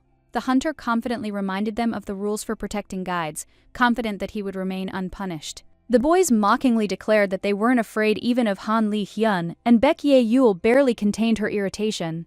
Yahello demanded an official apology and threatened to report the incident to the guide center. When one of the hunters grabbed her arm, Yahello immediately pointed out the attempt to use force. With a smile, she reminded that she now has every right to defend herself and respond to aggression. The overconfident opponent continued to mock, not suspecting how this mistake would end. One precise blow from Yahello instantly deprived the insolent man of confidence, and the bystanders froze in shock. The hunter, wincing in pain, collapsed to the ground while those around him tried to come to their senses from what they had seen. Yahello raised her hand victoriously and calmly declared that this was what proper self-defense looked like. The two hunters were launched into the air by a burst of power, and a stunned roar echoed around the area. Li-hyun appeared through the clouds of black smoke, and his fury instantly silenced everyone. Yahello hurried to meet him and first checked to see if Han Li-hyun had been heard on the way. Hearing her voice, Han Li-hyun froze, and the heavy aura around him became even more dangerous. With one movement, Han Li-hyun pinned the offenders to the ground and demanded an answer for the attack on his guide. The pale hunters trembled in fear as the threat of a true S-class loomed over them. Yahello loudly stopped Han Li-hyun before the situation got out of hand. Keeping calm, Yahello reminded that the culprits have already received what they deserved and nothing more is required. Han Li-hyun leaned closer and reluctantly agreed, trusting Yahello's decision more than his own anger. His sincere concern touched Yahello because Han Li-hyun had rushed here only for her safety. Among the delicate flowers, Han Li-hyun admitted that he couldn't imagine life without Yahello by his side. Yul's cheeks flushed with embarrassment, and her heart began to beat faster after these words. Even understanding the true meaning of the confession, Yahello couldn't hide her joy at such devotion. With a satisfied smile, Yahello enjoyed the moment that unexpectedly made this day much warmer. Yahello gently ran her hand through Han Li-hyun's hair, calming him down after his recent outburst. Surrounded by a warm glow, Yahello assured Han Li-hyun that the danger had passed and there was nothing to worry about anymore. From afar, the hunters watched in amazement as Paek easily Yul drives the most dangerous S-Class. Han Li-hyun slowly raised his head, his scarlet eyes flashing with a warning to any overly curious onlookers. Realizing they were caught, the hunters turned pale and hastened to pretend that nothing had happened. Under dozens of gazes, Baek Yul confidently walked across the stage, becoming the main topic of conversation. Whispers quickly spread through the crowd, and the name of Paek Yul was now heard no less often than the name of Han Li-hyun. Paek touched his forehead wearily. Yul mentally resigned herself to the fact that it was no longer possible to stop the rumors. A sharp shout cut through the noise around her, and Baek Yul instantly turned towards the alarmed voice. Among the bright sunflowers, Cecile and Miso ran up to Baek Yul, beaming with joy at the long-awaited meeting. Baek Yul froze in the girl's arms, confused, not understanding how they had appeared so quickly. Cecile and Miso volunteered immediately after the urgent announcement, and specifically found Baek Yul on the list of participants. Miso jumped up from the table and flushed with indignation, ready to personally deal with whoever dared to offend Baek Yul. Cecile crossed her arms and with a displeased grin declared that it was all the fault of the banal envy of adults towards Baek Yul. Miso stated that those around her were simply jealous, because they themselves would like to be close to Han Li-hyun, and that Baek Yul was the one who first caught his attention. The girls were shocked by such rumors. Baek Yul was indignant and said that everyone had misunderstood the situation, because the rumors about her and Han Li-hyun were completely untrue. She then asked Cecile and Miso for help in fighting the rumors. The friends immediately agreed to help and promised to do everything they could. Yul's plan was to spread other rumors that would displace the old ones. When Cecile asked what specific information should be disseminated, Baek Yul thought for a long time. The conversation turned to raids. Cecile and Miso explained that due to a shortage of guides, they were quickly accepted into the group, but getting to Baek Yul was very difficult. Baek Yul joked that she should file a complaint about this distribution system. After this, Cecile became serious and reported alarming news. Recently, guides have been disappearing frequently. 6 guides have disappeared in the last few months, and 2 more in the last month alone. Hearing this, Baek Yul became very worried. Cecile admitted that they were very worried when they couldn't contact Baek Yul. And then with a smile, she reminded that soon after that, Baek Yul suddenly appeared on the news with Han Li-hyun, leaving her friends completely shocked. Cecile reminded Baek Yul that she herself had previously disbelieved in stories where an S-Class guide becomes the partner of an S-Class Esper, thinking them to be fairy tales. Baek Yul apologized and explained her disappearance. Due to the large number of journalists, she was banned from using the phone. Miso noticed that Baek Yul also packed her things and moved very quickly. To this, Baek Yul replied that when she was brought to her new home, all of her things had already been delivered there in advance. Hearing this, Miso was especially worried about the medicine cabinet, but Baek Yul reassured her, saying that she checked the medicine first. Then the conversation returned to the topic of missing guides, and the friends admitted that this series of disappearances was truly frightening them. Cecile said that after the recent incident with the Espers, an emergency meeting was held between the management and the association. According to her, the situation seemed extremely serious, and the atmosphere in the center became very tense. While they were talking, all employees simultaneously began receiving new notifications on their communication devices. Upon receiving the messages, those present realized that something important had happened, and everyone's attention in the room immediately turned to the breaking news. Baek Yul immediately became wary, and Han Li-hyun froze with a stony face. District leaders appeared on the screens one after another. Fatigue and irritation were evident even through the video link. The leaders demanded urgent assistance, as without reinforcements, the people might not be able to cope with the impending disaster.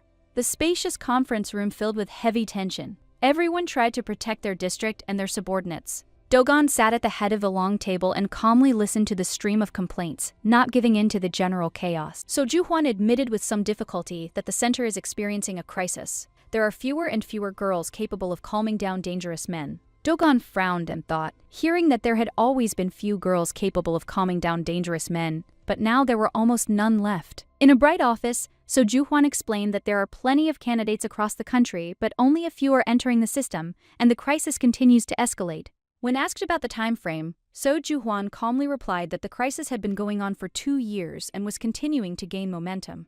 At a long table, the meeting participants discussed whether candidates could be forced to register and held accountable for refusal. Dogam listened attentively to the explanation about the 3-year grace period that violators are given to correct the situation. The man in the chair confidently stated that a large number of dangerous men do not create problems and maintain balance on their own. His words caused a storm of indignation, and the tension in the room flared up so quickly that his colleagues could barely contain themselves. Discontent grew with each passing second, and the participants had to calm each other down to avoid disrupting the meeting. The spacious conference room fell silent again as the conversation returned to the core issue of the crisis.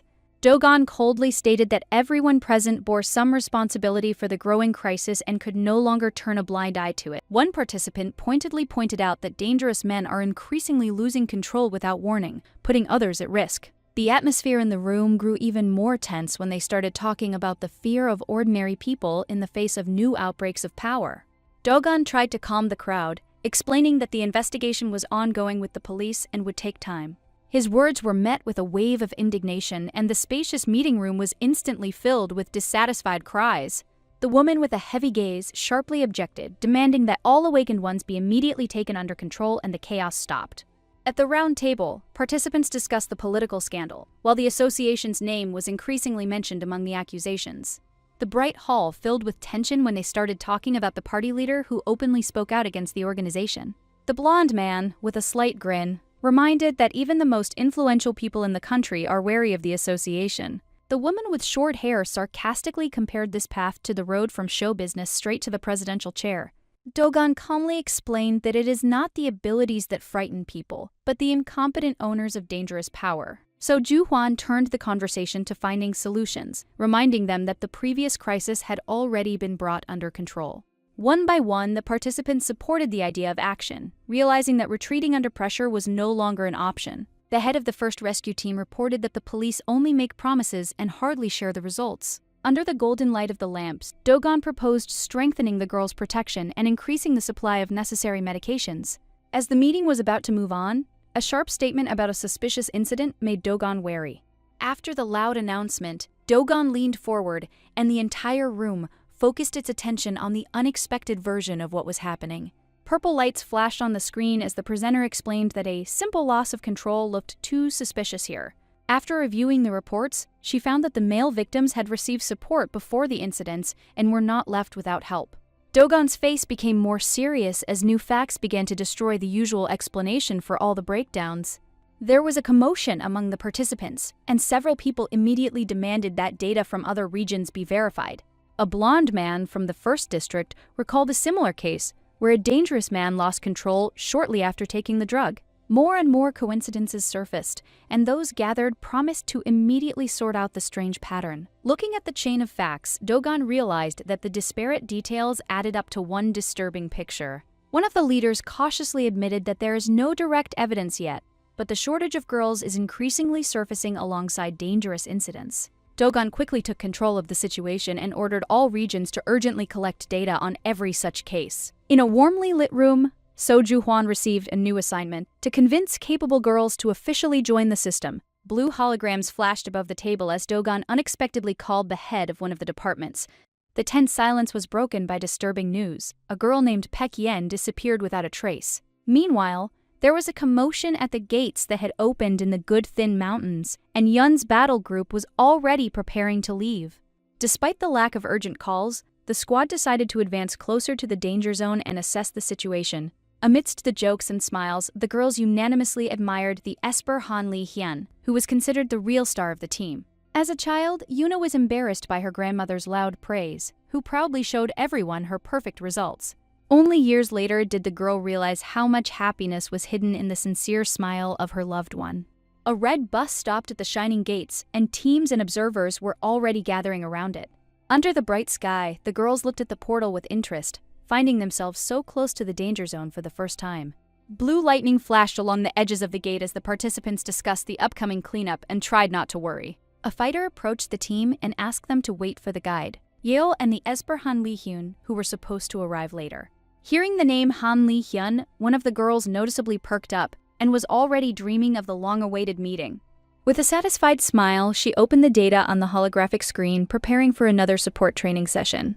Past lessons came back to mind, where the difference in strength between her and Han Lee Hyun was felt especially strongly. Under the rays of the sun, Pekyeol wondered if she should find a secluded place away from prying eyes. Many believed the beautiful rumors about compatibility, not realizing how far the truth was from fantasy. Her thoughts were interrupted when a white-haired guy appeared in front of her, left almost without hair after another experiment. His carefree smile made Baekhyul laugh, and her soul suddenly felt light and calm.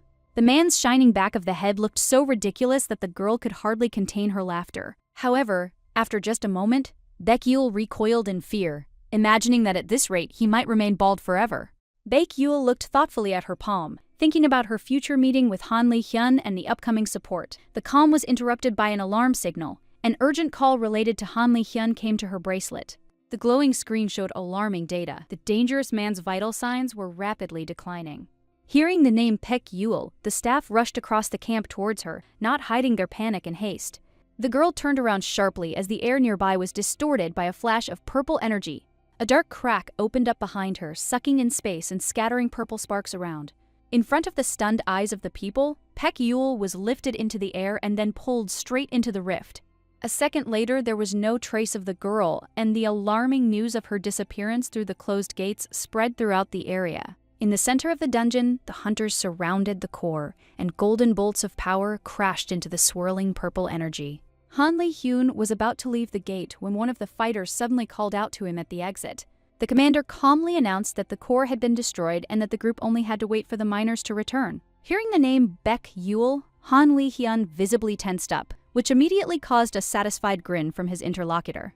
The man with a sly squint said that he has an excellent sense of the atmosphere between people and easily recognizes such feelings. Li-hyun's cheeks almost flushed with embarrassment as his comrade continued to tease him about Baekhyul. The commander continued to tease Han Li-hyun about Baekhyul, enjoying his increasingly embarrassed reaction. The cheerful conversation was interrupted at the same moment when a desperate cry from the leader was heard from the depths of the dungeon. The fighters' faces stretched in shock. The destroyed core did not disappear, but reappeared and became even larger. Purple streams of energy tore through space as the hunters tried to understand the reason for what was happening. A bright flame fell upon the anomaly, but every attack dissolved without the slightest result. The workers looked at each other in confusion, watching the situation spiral out of control right before their eyes. The first monsters emerged from the swirling darkness, and alarm instantly turned to panic. A huge monster with scarlet eyes rushed forward, forcing the people to retreat in horror.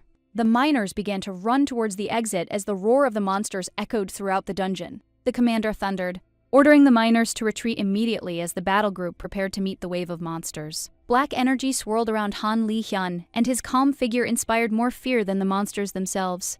Gritting his teeth, Han Li-hyun thought only of Baekhyul, whom he wanted to return to as soon as possible. Ugly creatures with burning eyes crawled out of the cracks, greedily rushing towards the people. A blue glow flashed in the darkness as Han Li-hyun released his power and sent it straight towards the advancing monsters. Baekhyul stood up from the ground in the middle of the gloomy purple dungeon, confused, not understanding how she ended up there. With trembling fingers, the girl activated the bracelet, hoping to see a saving signal or a familiar message. A dim light illuminated her face as disturbing thoughts, one after another, formed into a terrible guess. Having looked around at the endless dark vaults, Baekhyul realized in horror that she had been sucked straight into the dungeon. Baekhyul looked up at the dark vault of the cave, where drops of cold water were slowly falling from the ceiling. The realization hit harder than fear. The girl really found herself alone inside the dungeon with no way back. Having collected his thoughts, Baekhyul forced herself to calm down and began to look for a way out on her own. Clenching her fists, she vowed to get out of here alive and not lose a single coin from her first big paycheck. The blue help screen flickered in her palms as she frantically searched for any information about the dungeons. Among the purple rocks, Baekhyul walked forward with the dim light of her bracelet, hoping to meet a rescue team. The more she recalled the rules of the system, the more clearly she realized that help might not be forthcoming. The thought of Han Li-hyun made her stop abruptly, because without the support of a guide, it would be difficult for him too. Raising the lantern higher, the girl continued on her way, hoping that one day a person would be found who could take her place. In the dead silence of the dungeon, Baekhyul bitterly remembered that no one ever prepared backup guides for such cases. The thought of another guide next to Han Li-hyun made Paek's heart clench painfully. Although right now she should only be thinking about survival.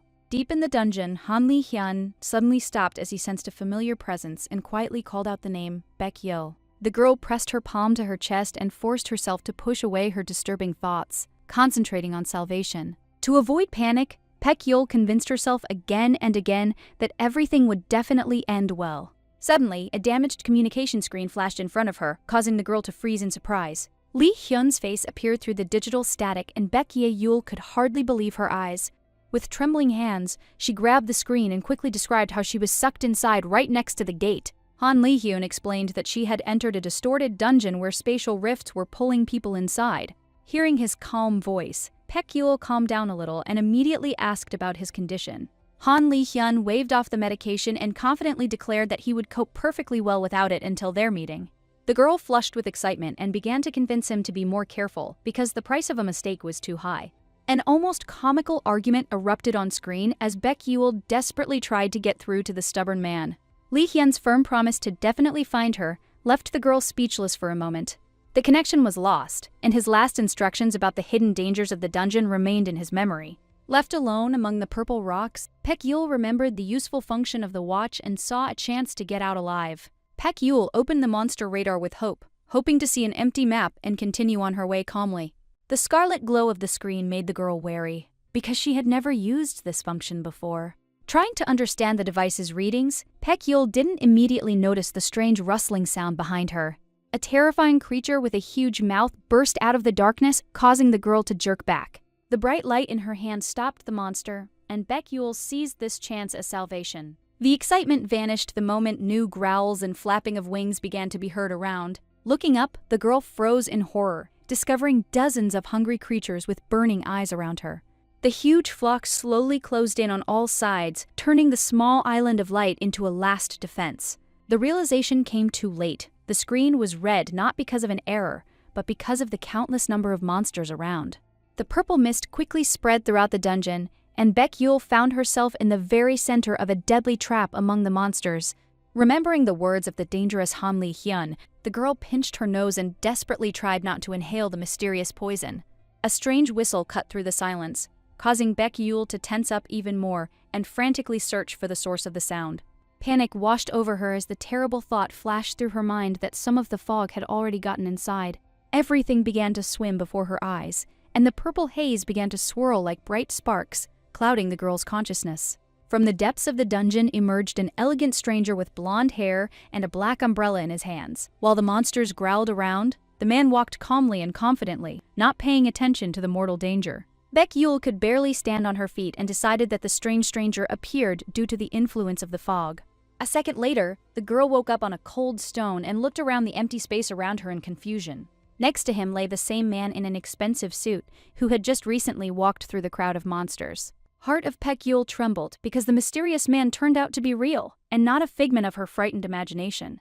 Now, the dangerous stranger was very close, and the girl understood that their destinies had unexpectedly crossed. Baek Ye-yul quickly realized that the mysterious handsome man had been drawn into the dungeon by the same anomaly that had pulled her in. The girl carefully approached the stranger and tried to bring him to his senses, checking his reaction to the voice.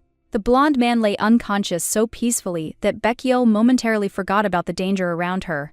The longer she looked at his face, the more she was struck by his magazine cover-worthy appearance. The thought that the dangerous handsome man was not coming to his senses made her think about supporting the victim. As soon as Baek Ye-yul leaned closer, the man suddenly opened his eyes and made the girl jump in fright. The automatic time changer started working immediately, but the stranger's first words left Baek Ye-yul completely stumped. After a short exchange of phrases, the girl realized that she had not heard the meaning she expected to hear. The fair-haired man with a sly smile decided to tease Baek Ye-yul and asked an extremely awkward question. The unexpected hint made the girl freeze with burning cheeks, not believing that it was said right now. The young man easily endured Baek Ye-yul's icy gaze and immediately showered her with compliments among the blue rocks of the dungeon. Against the backdrop of soft pink flowers, he pressed his palm to his chest and spoke so confidently about the kiss that Baek Ye-yul was shocked. The dangerous, handsome man did not retreat. Baek Ye-yul abruptly cut off his attempts to get closer, considering the guy a real madman. Under the flickering blue light, they continued their journey through the dungeon, while the young man calmly checked her condition. Baek Ye-yul studied the glowing screen with the data about the missing Han Lee-hyun and became increasingly interested in her companion. The young man, smiling softly, twirled his umbrella in his hand when the conversation suddenly turned to his foreign appearance. The young man carefully studied Baek Ye-yul and associated her unusual appearance with her blonde hair and blue eyes. Among the cold purple rocks, his genuine surprise only made Baek Ye-yul more wary. Baek Yul looked at her companion in confusion, trying to understand the reason for his strange questions about her appearance. As the young man walked through the dungeon with an umbrella in his hand, Baek Yul kept making new guesses. Listing the colors of his clothes, Baek Yul expected the usual reaction but received a much more unexpected answer. Hearing about the olive green shade, the young man perked up, and Baek Yul's surprise grew even stronger. In a golden glow of joy, the boy approached Baek Yul, happy that he could finally distinguish colors. Baek Yul tried to remember the mysterious man's past, but the faces of the people around her blurred and slipped from her memory. The more she exerted her S-class skill, the more alarming it became that the ability had malfunctioned. The young man with shining eyes moved closer to Baek Yul, curiously asking her about her rank. Hearing the answer, the guy laughed cheerfully and admitted that he took her for a real elite among dangerous people. The atmosphere quickly became lighter, and the young man proudly boasted of his knowledge of 10 languages. In the cold light of the dungeon, Baek Yul sincerely thanked her companion for his help, surprising him with her reaction. In a warm golden glow, Baek Yul called her savior her hero, and then introduced herself by name for the first time. The young man smiled broadly at Baek Yul and asked her to call him Jerry, quickly closing the awkward distance. Baek Yul looked at her companion with interest, trying to understand whether he was one of the dangerous espers. Against the backdrop of swirling purple fog, Jerry admitted that he had carried Baek Yul out of the danger zone in his arms. Under the cold glow of the dungeon, he easily showered Baek Yul with compliments, not hiding his admiration at all. Jerry suddenly became more serious. Baek Yul became wary, noticing the change in his mood. Amidst the red roses and soft light, Jerry came too close, causing Baek Yul to lose her patience. With one sharp movement, Baek Yul pushed the intrusive handsome man away, instantly stopping his antics. Jerry calmly rubbed his injured hand, and Baek Yul was only more surprised by his inhuman strength. While Baek Yul was looking for an explanation for his oddities, Jerry looked at her with a mysterious smile. The dungeon once again reminded them of the mortal danger, and Baek Yul spoke gloomily about the possible death of everyone around. Jerry pressed Baek Yul against the wall of the dungeon and continued his daring hints among the red roses with a dangerous smile. When the distance between them had almost disappeared, Baek Yul abruptly stopped the intrusive handsome man with one word. Unfazed, Jerry continued the game, and Baek Yul reminded him that her partner would arrive very soon. Hearing the threat of a knee, the guy instantly lost confidence, and his bright eyes widened in fear. In his own fantasies, Jerry already saw himself as a victim of the stern Baek Yul and mentally begged for mercy. Upon learning of his partner's imminent arrival, Jerry immediately perked up and bombarded Baek Yul with new questions. Lee Hyun's name made the boy wary, and Baek Ye Yul's jokes completely deprived him of peace. When Jerry realized that Baek Yul was working as a guide, the tension noticeably eased from his shoulders. The guy theatrically grabbed his chest and began to complain of pain, begging for support from his savior. Baek Yul looked at Jerry with disbelief, trying to figure out where the game ended and the truth began. Not wanting to listen to any more complaints, she nevertheless agreed to help, which immediately made the guy happy. Jerry immediately extended his hand with a beaming smile, offering the most ridiculous treatment. In response, Baek Yul looked at him silently, her patience rapidly reaching its limit. Golden energy flared around the girl as she decided to heal Jerry in her own way, without further ado. A golden glow enveloped Jerry as Baek Yul used the non-contact direction, not wanting to close the distance. Jerry immediately remembered the rumors about the kiss with Han Lee Hyun, and Baek Ye Yul's patience was rapidly running out. Having heard the refusal, the guy sat down thoughtfully among the purple rocks, clearly thinking up a new adventure. A second later, Jerry made such a strange proposal that Baek Yul froze in amazement. With an unperturbed expression, he began to talk about the power of biological fluids, causing the girl to blush with indignation. Jerry continued speaking with complete seriousness, and Baek Yul no longer understood whether he was joking or not. Under the soft pink glow, the guy again went into danger, asking her to spit in his mouth, which completely left Baek Yul speechless. Among the red roses and petals, Jerry continued his dangerous flirtation, and Baek Yul was already losing her patience. The boy raised his head with a dreamy smile, enjoying Baek Yul's embarrassment far more than he should have. Baek Yul loudly cleared her throat, trying to bring the conversation back to normal and maintain calm. Her face darkened with irritation as the stream of crazy hints finally crossed all boundaries. Jerry immediately realized the change in mood and tried to cope, maintaining his usual carefree demeanor. Baek Yul decided to end this performance by force, and Jerry still hoped for luck. Blue energy flared in the dungeon, causing the girl to turn sharply at the strange movement nearby. Only a trace remained where Jerry had been, and Baek Yul stared at the empty space in confusion. A moment later, a powerful aura exploded in the cave, causing the air around it to tremble. The stranger held Jerry down with one hand, displaying overwhelming strength with a blindingly bright energy. Seeing the white hair and familiar aura, Baek Yul immediately recognized Han Li-hyun, who had arrived directly in the dungeon. Han Li-hyun coldly apologized to Baek Ye-yu for being late, while continuing to hold Jerry down with overwhelming force. Even in such a situation, Jerry did not lose his composure and hastened to correct his name with his usual smile. Hearing his voice, Han Li-hyun completely lost his temper, and the electric aura flared even brighter. Tension immediately rose between the two dangerous men, and Baek Yul rushed to stop them. Han Li-hyun icily clarified how far Jerry had gone with his antics around Baek Ye-yul. This question made Baek Yul flush with indignation, and her thoughts became even more confused. Without waiting for an answer, Han Li-hyun rushed forward and hit Jerry with the obvious intention of teaching him a lesson. Blue lightning cut through the air of the dungeon as Han Li-hyun tried to reach his restless opponent. Baek Yul quickly hung on his arm, reminding him that the person in front of him was only an F-class Esper. Jerry sat on the stone floor and calmly argued that even the weakest Esper could not have gotten here alone. Baek Yul supported his arguments, explaining the appearance of an S-class guide in such a dangerous place. Instead of gratitude, Jerry began to complain about the harassment of the guide, causing Baek Yul to blush with shame. The girl immediately refuted his words, calling what happened an absurd misunderstanding and a figment of his imagination.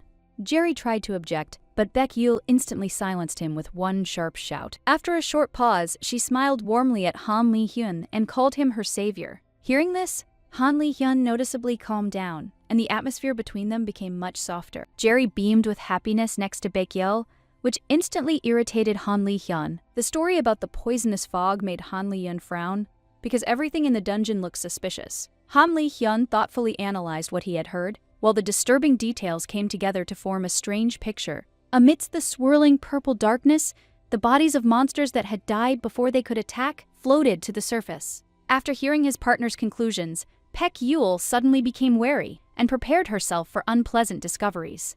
Jerry introduced himself with his full name with a sly smile, clearly enjoying the reaction of those around him. A skirmish broke out between the two dangerous men again, and Baek Yul found herself right between them. Looking at their behavior, the girl increasingly felt that big problems awaited her ahead. To distract Han Li-hyun, Baek Yul gently offered to support him through touch. Their palms touched gently, and the stern Esper suddenly felt embarrassed by such closeness. Baek Yul calmly directed the energy, trying to ease her partner's condition and return him to control. A golden light enveloped their hands, and Han Li-hyun stabilized much faster than usual. Even through the blindfold, he looked more relaxed, enjoying the unusual calm. The intertwined fingers held the connection tighter and tighter, and Baek Yul could no longer understand the reason for the strange excitement. Amidst the soft pink glow, the girl increasingly found herself thinking thoughts that were becoming dangerously personal. Holding Han Li-hyun's hand, Baek Ye-yul suddenly realized that their faces were too close. Jerry appeared next to me with a meaningful smile and immediately felt out of place in this atmosphere. Watching them, the guy barely concealed his disappointment, while Baek Yul looked away in embarrassment. Han Li-hyun stood next to Baek Yul in a golden glow of support, while Jerry demonstratively turned away. Despite the situation, Jerry looked pleased and admitted that he hadn't had this much fun in a long time. The amusement faded as his green eyes turned serious and caught the sight of something huge approaching. Han Li-hyun instantly became wary, sensing the same danger among the stone walls of the dungeon. The dungeon shook from a heavy rumble. Baek Yul looked around in confusion for the source of the new threat. Han Li-hyun complained tiredly about his endless problems as the anxious energy thickened around him. Jerry created a blue barrier around Baek Ye-yul, and Han Li-hyun prepared to face the danger first. A group of people ran out of the green glow of the corridor, joyfully announcing that the missing people had finally been found.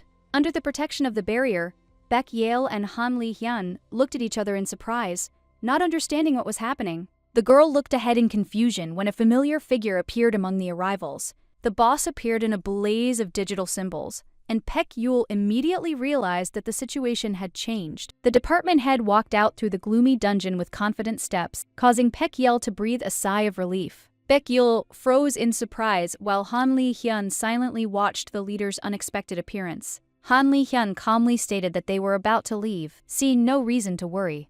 Kim Yura indignantly reminded them that the department head had personally come to their aid while the others were calmly talking.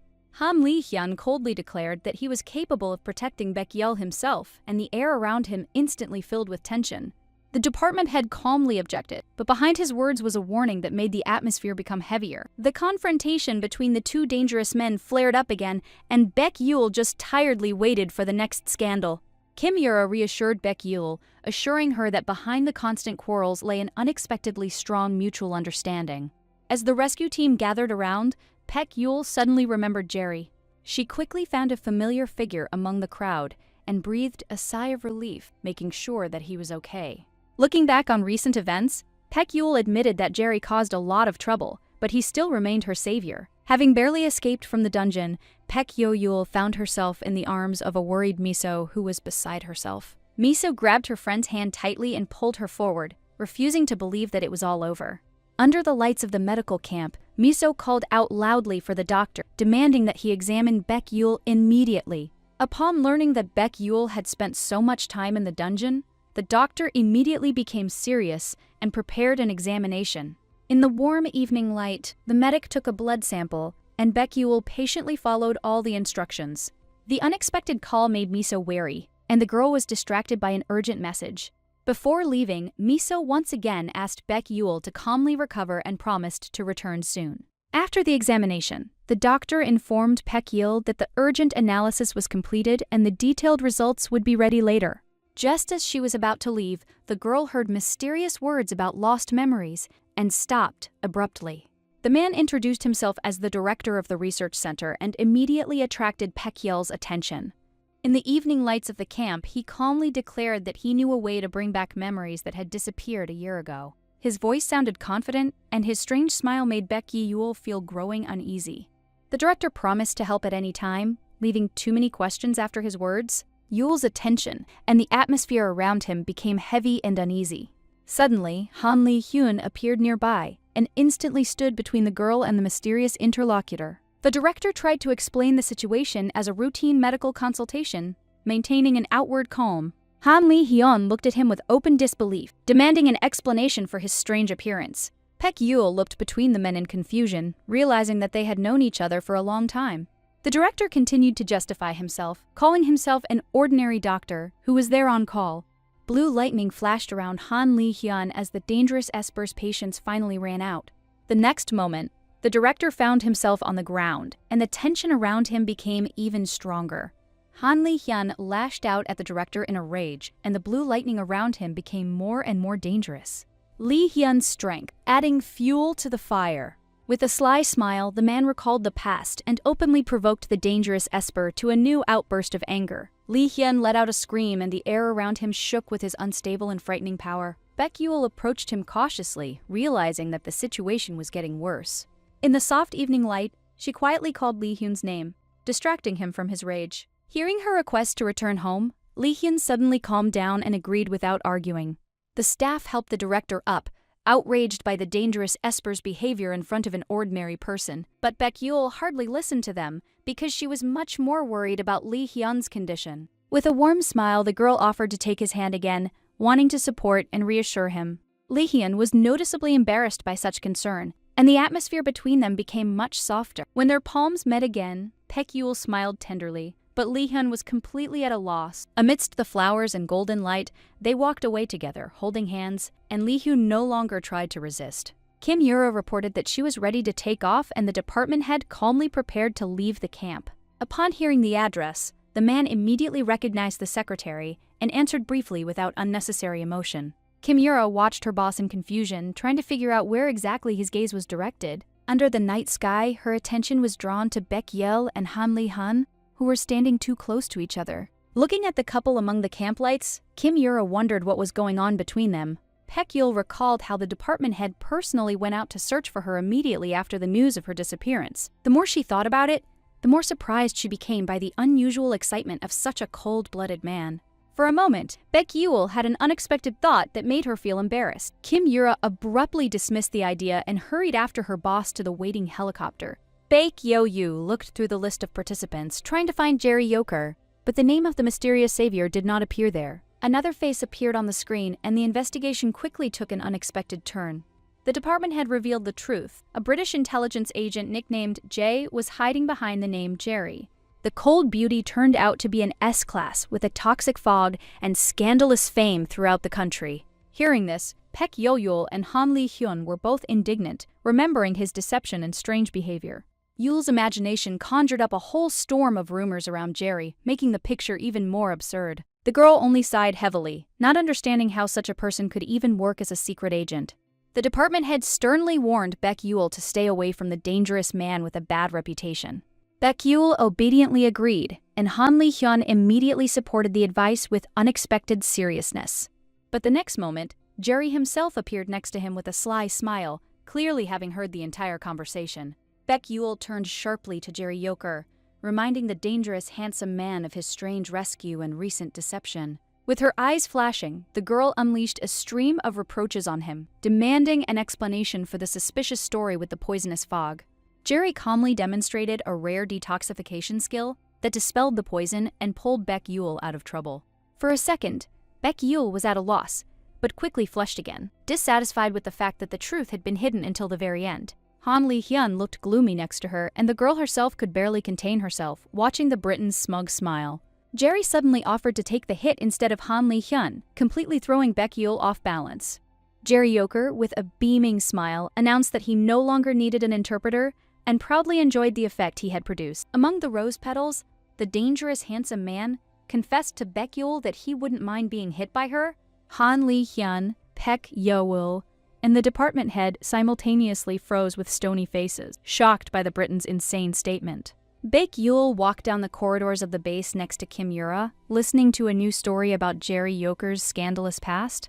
2 years ago, a dangerous, handsome man disrupted a secret operation by releasing a toxic fog right in the middle of a Mexican casino. Unaware of his true intentions, agents considered Jerry a threat and began hunting for the mysterious troublemaker.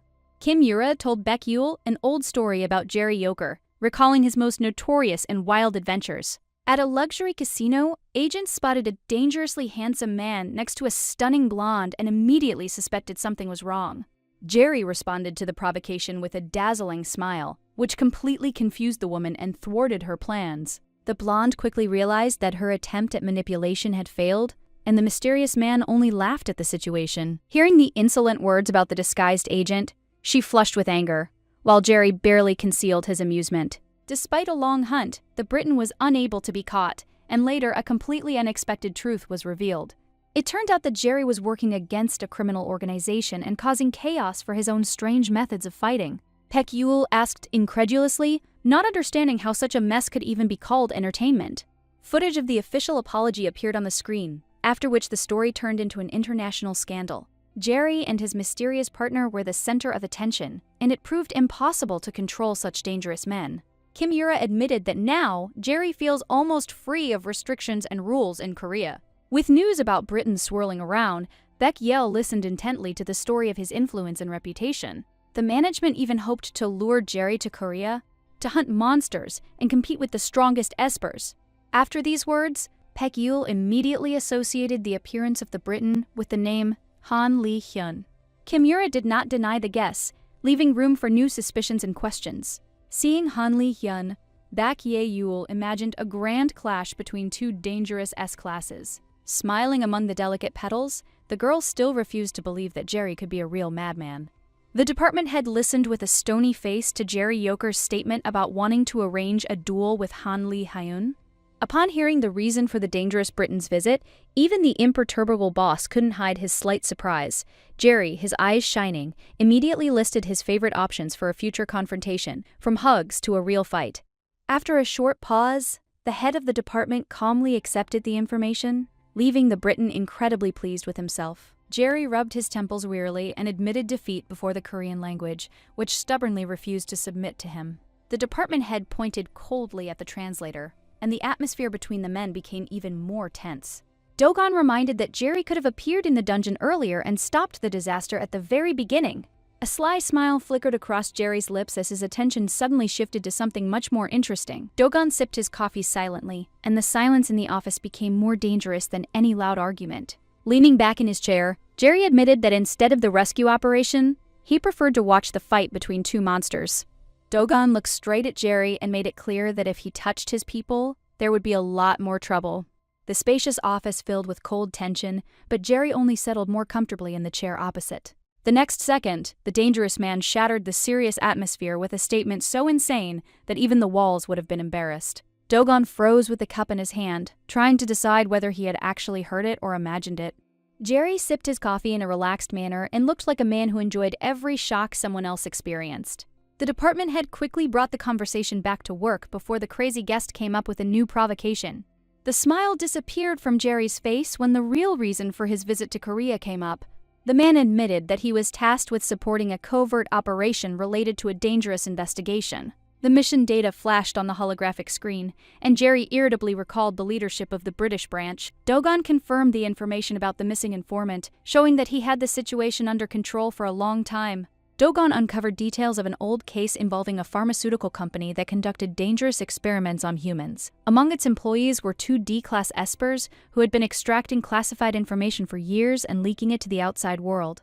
The team waited for their signal, but the operation was cut short after a powerful explosion rocked the entire investigation. One of the agents died on the spot, and the second disappeared without a trace, leaving behind only new questions and anxiety. Following the tragedy, large-scale inspections of clinics began, but no traces of criminal activity were found. Dogon looked away thoughtfully, analyzing every detail, while suspicions about an information leak became more and more serious. Dogon studied the glowing photograph while Jerry talked about the missing guide's last message and his strange discovery. Leaning toward the screen, Dogon deciphered the erased symbols and linked the mysterious mark to the main office in Seoul. D-O's headquarters. Dogon narrowed his eyes and clarified the details of the plan, while the seriousness of the upcoming operation became increasingly clear. Jerry lazily propped his cheek on his hand and said that the researcher sent to headquarters had disappeared without a trace. Dogon frowned at the glowing screen, linking the employee's disappearance with the dangerous secret surrounding the headquarters. Jerry sat relaxed on the couch and announced that he would infiltrate the headquarters under the identity of the missing person. After listening to the plan, Dogon calmly inquired about his role in this risky mission. Jerry asked for access to D-O's apartment and a safe haven, hidden from prying eyes and pursuers. Dogon touched his chin thoughtfully, considering the request and the possible consequences for the entire operation. Smiling brightly, Jerry asked to be addressed simply by his first name, adding a touch of lightness and warmth to the conversation. Dogon, with his arms crossed, briefly agreed, and to please Jerry could barely contain his joyful delight. An inspired Jerry raised his finger and asked with interest what to call the head of the department now. Dogon sat among the green bamboo with impeccable posture and suggested abandoning the usual address. For a moment there was silence between them, filled with anticipation and hidden curiosity. Jerry tiredly covered his face with his hand, realizing that Dogon's seriousness was almost impossible to penetrate. Han Li-hyun emerged from the flash of light, shielding his eyes with his hand as rocks swirled around him and space itself trembled. The 2 employees watched the battlefield in amazement, unable to believe their eyes after Han Li-hyun's incredible display of strength.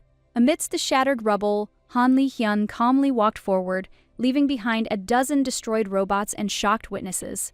Baek-Yul's eyes widened and she raised her hands in confusion, trying to understand how the fight had ended in just a few seconds. The fair-haired analyst noted with a smile that Han Li-hyun had become faster and controlled his power much more accurately. Amidst the shattered targets and clouds of dust, the staff discussed his height, marveling at the impeccable accuracy of each strike. Kim Yura happily grabbed her colleague's hands, and her sincere gratitude instantly diffused the situation. With a wide smile, Kim Yura easily laughed it off, leaving the bewildered employee completely confused. Han Li-hyun quietly approached from behind, and his sudden appearance made Kim Yura flinch in surprise. An enthusiastic Kim Yura showered Han Li-hyun with praise, admiring his impressive results after training. Even the analyst, who was watching from the sidelines, became interested in the fighter's success and mentally tried to replicate this achievement for himself. Han Li-hyun modestly acknowledged his outstanding performance, remaining calm amidst the general admiration. Kim Yura's eyes lit up as she called him one of the strongest espers in his class. Under the surprised gazes of those around him, Han Li-hyun suddenly leaned down right in front of the confused girl. Kim Yura became even more embarrassed, deciding that the fighter was persistently asking for well-deserved praise for his successes. Laughing, the girl ruffled Han Li-hyun's silver hair, and the atmosphere instantly filled with warmth and joy. Kim Yura quickly pulled her hand away and looked embarrassed, while Han Li-hyun calmly explained his strange actions as support. Hearing the explanation, the girl waved her hands in confusion, but Han Li-hyun suddenly asked her not to stop. Among the delicate floral patterns, Kim Yura carefully took his palms, trying to help him even more confidently. Han Li-hyun offered to continue the support through touching with a serious expression, focusing entirely on the girl. Surrounded by shining petals, they stood very close, holding hands tightly in the midst of general amazement. Kim Yura animatedly asked if he needed help right now and received immediate consent. The fair-haired analyst watched the proceedings with a smile, amazed at how quickly they had become close. While preparing for the test, the appearance of a new person made Kim Yura turn around in surprise. The girl with short green hair looked closely at Kim Yura, assessing her young age. Upon learning that the schoolgirl had already become a candidate for S-Class, the stranger could not hide her sincere admiration. Han Li-hyun calmly admitted that he had gained his powers at the age of 8, surprising everyone around him. The fair-haired employee frowned thoughtfully, trying to understand the reason for Han Li-hyun's strange displeasure. Kim Yura chatted cheerfully with the fighter, and the light atmosphere gradually replaced the recent tension. Hearing the new name, the girl turned around sharply, and her curiosity instantly flared up with renewed vigor. A stunning blonde appeared among the bright flowers, confidently striding forward and attracting all eyes. Sojia stepped forward confidently and sharply criticized the former guide, Han Li-hyun, calling him a dangerous mistake. With her arms crossed at her waist, Sojia stated that abandoning the guide too late had turned the fighter into an unstable threat. Kim Yura flushed with indignation and hastened to defend her mentor, not allowing the truth to be distorted. The blonde just grinned and confidently predicted Yu Yijin's rapid rise to the level of the strongest espers. After training, Sojia tried to take the girl with her, hoping to continue the conversation in private. Han Li-hyun gently held Kim Yura close and immediately walked away, completely ignoring Sojia's displeasure. In the testing arena, a huge robot loomed over the fragile figure of a girl, causing alarm among observers. Sojia flushed with irritation while Kim Yura calmly reminded them that the class in front of them was already S-Class. The girl with short green hair waved her hand, and hundreds of shining drops turned into deadly bullets. As the water projectiles cut through the air, Kim Yura tiredly waved off the endless explanations from the others. Sojia screamed and demanded that they open fire immediately, tensely watching every movement. Blue flashes pierced the car's body one after another, covering the arena with a rain of sparks and debris. Sojia clenched her fists in joy and was already celebrating her victory, attributing her success to her support and advice. Han Li-hyun suddenly raised his head, realizing the danger before anyone else, and breaking the general jubilation. Amidst the smoke, the robot rose to its paws again, and its scarlet eyes glowed even brighter than before. The girl in the black suit was breathing heavily after the attack, realizing that the test was just beginning. In the huge arena, Yu Yijin confidently prepared to continue the fight, showing no fear. Sojia threw a sharp jibe at Han Li-hyun, trying to hide her irritation behind a confident smile. Her smug chuckle quickly disappeared when an alarm sounded, causing the girl to suddenly become wary. Hearing the warning, Sojia turned pale and quickly turned back to the arena with growing concern. Blue energy swirled across the arena as Yu Yijin gathered her last strength to continue the test. Drops of water trembled around the girl, and the tension on her face showed the price of this powerful technique. The huge robot moved forward again, and the test continued in even more dangerous conditions. Observers looked at each other with alarm, realizing that S-Class status did not guarantee real power. The girl watched the arena closely as anxious thoughts about Yu Yijin's safety grew stronger. Sojia touched her chin nervously, no longer hiding her doubts about her charge's success. The girl stepped forward and asked permission to help the girl, worrying about her condition. There was tension between the two mentors, and their looks spoke louder than words. Sojia stubbornly declared that her support was enough, refusing to acknowledge the problem. Pek Yo-yul pointed to the arriving medics, reminding them that the situation looked much more serious. Hearing this, Sojia turned away abruptly, trying to maintain the remnants of her confidence in front of those around her. Her irritation got the better of her, and she rudely reminded him of the difference between ranks, offending Kim Yura. Pek Yo-yul flushed with indignation and loudly demanded that they simply look at what was happening without prejudice. As Sojia walked away down the corridor, Kim Yura merely watched her go and held back her harsh words. Kim Yura watched Sojia leave and quietly told Pek Yo-yul that the teacher seemed unusually irritated and sensitive today. Han Li-hyun suddenly apologized, thinking that Sojia's irritation was due to his long-standing refusal to become her partner. Kim Yura and Baek Yul looked at each other with genuine bewilderment, not understanding why he blamed himself. An embarrassed Han Lee-hyun admitted that Sojia might have harbored a grudge after his decision, and it was now reflected in her behavior. Baek Yul calmly explained that the reason was much deeper and was primarily related to severe fatigue. Kim Yura thought about his words, remembering her mentor's tense state during the test. Memories of the days when Sojia led the strongest fighters and dealt with any crisis without hesitation came flooding back. Among the elite espers, she always stood out for her confidence, pride, and impeccable reputation as an experienced mentor. Baek Yo-yul revealed that after Han Lee-hyun's rejection, Sojia took on even more work in an attempt to maintain her position. Han Lee-hyun calmly admitted that he had listened carefully to his younger sister's advice and decided to follow her words. Kim Yura looked up in surprise, trying to figure out if she and Sojia were really almost the same age. As they walked down the shining corridor, Baek Yul easily explained that the difference between the sisters was very small. Han Lee-hyun confidently stated that he had never treated others as caringly as he did Kim Yura. Baek Yul frowned and pointed out the main problem hidden behind the dangerous man's excessive concern. Amidst the blue flowers and soft light, Han Lee-hyun admitted that Kim Yura is truly special to him. Kim Yura froze among the bright orange petals, embarrassed by such frankness on the part of Han Lee-hyun.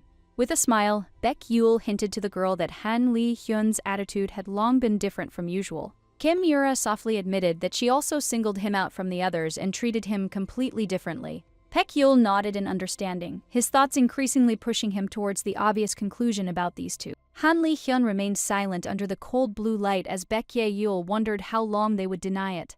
Kim Yura's eyes widened in shock as the conversation suddenly took a strange turn. Han Lee-hyun suddenly became indignant, and his usual calmness cracked for a moment. Jerry smiled happily among the scattering of hearts, clearly enjoying the dangerous man's reaction. Kim Yura touched her cheek in confusion, not understanding why everyone suddenly decided to spend time together. Dogon calmly relayed the details of the plan, and almost a year of mission awaited them under the same roof. In the spacious living room, Han Lee-hyun instantly rejected the idea, causing a wave of discontent around him. Dogon coldly cut off any objections and made it clear that it was no longer possible to refuse the task. Before the trip, he asked one of his companions to take the seat next to him in the car. Jerry theatrically complained about the strangers around him, but immediately tried to move closer to Yahello.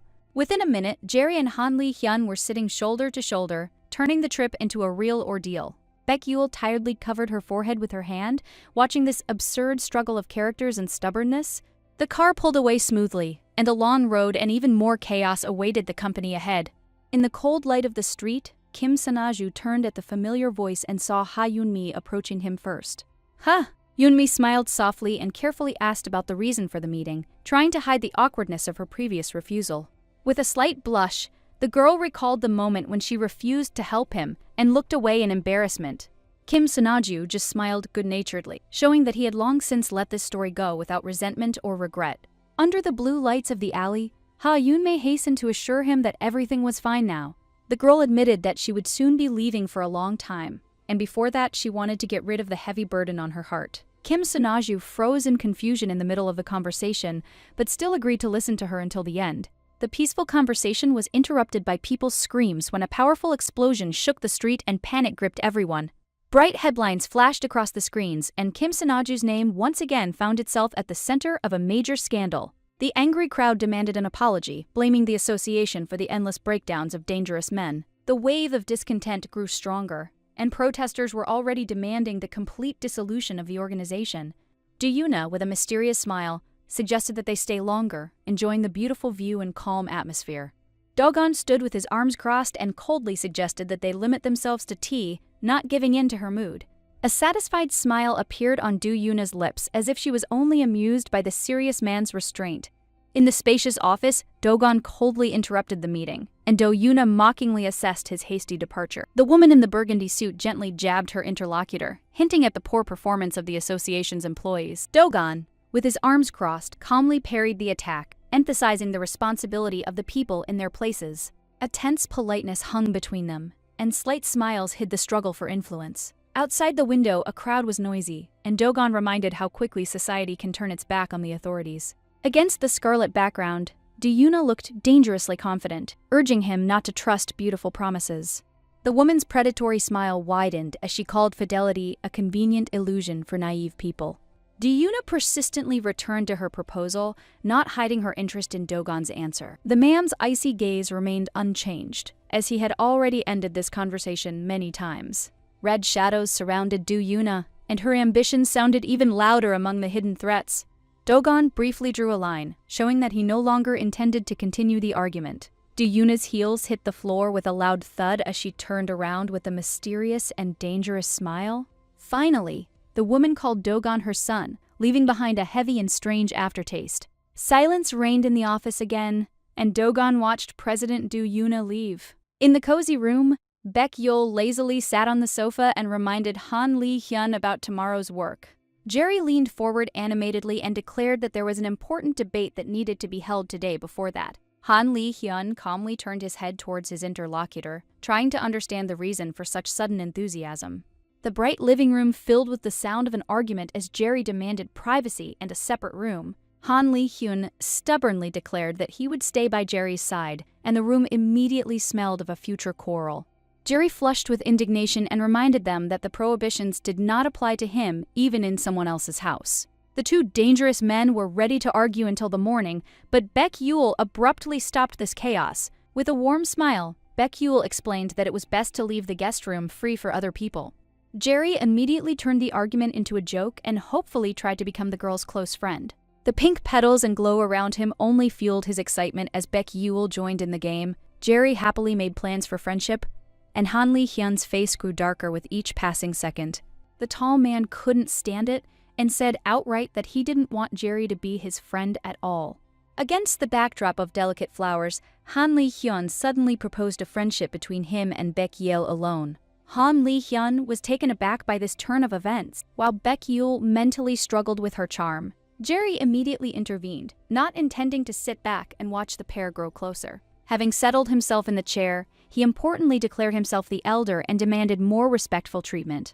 A fun argument turned into a name game, where Jerry was already coming up with new nicknames for everyone. One name stuck in Han Lee-hyun's head so much that the man momentarily dropped out of the conversation. Baek-yeol kindly offered a simpler way to address the situation, trying to lighten the mood. Jerry's mischievous smile lit up the room as he called himself dear to Baek-yeol. Han Lee-hyun stood up from his seat and came closer, no longer hiding his tension. Among the pink flowers, the man quietly said the name Baek-yeol, making the girl even more embarrassed. Yeol's cheeks flushed red and her heart beat faster at Han Lee-hyun's unexpected gentleness. The girl tried to find the words in confusion, and the blush on her cheeks revealed her confusion much earlier. Han Lee-hyun froze with a slight blush as his thoughts swirled around Baek. Yeol was getting more and more insistent and stronger. Jerry was watching what was happening with shining eyes, clearly enjoying every second of this awkward scene. Yeol's cheeks flushed a soft blush as Han Lee-hyun's name escaped her lips amidst her warm thoughts. Han Lee-hyun was drowning in embarrassment, and the pink flowers around him only emphasized his happy and confused smile. Already leaving, Baek-yeol turned around at the stairs and quietly called out to Han Lee-hyun, not wanting to end the evening so quickly.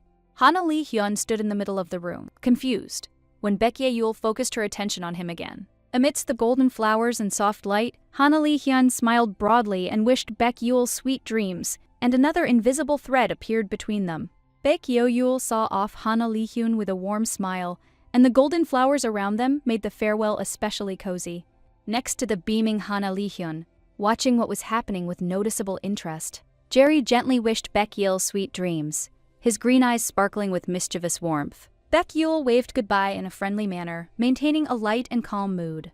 Jerry suddenly closed the distance and hugged Baek-yeol around the waist, demanding an overly bold reward in the form of a goodnight kiss. Baek-yeol flushed with indignation, and the pleased Jerry only enjoyed her reaction even more.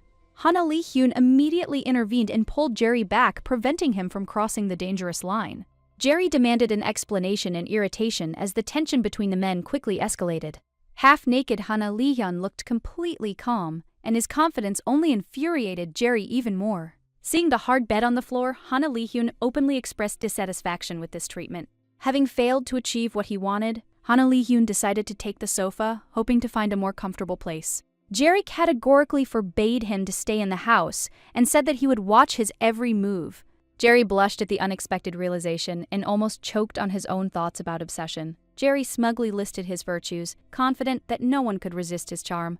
Jerry lounged around with an air of importance, playing the dangerous heartthrob, while Han Li-hyun was losing his patience.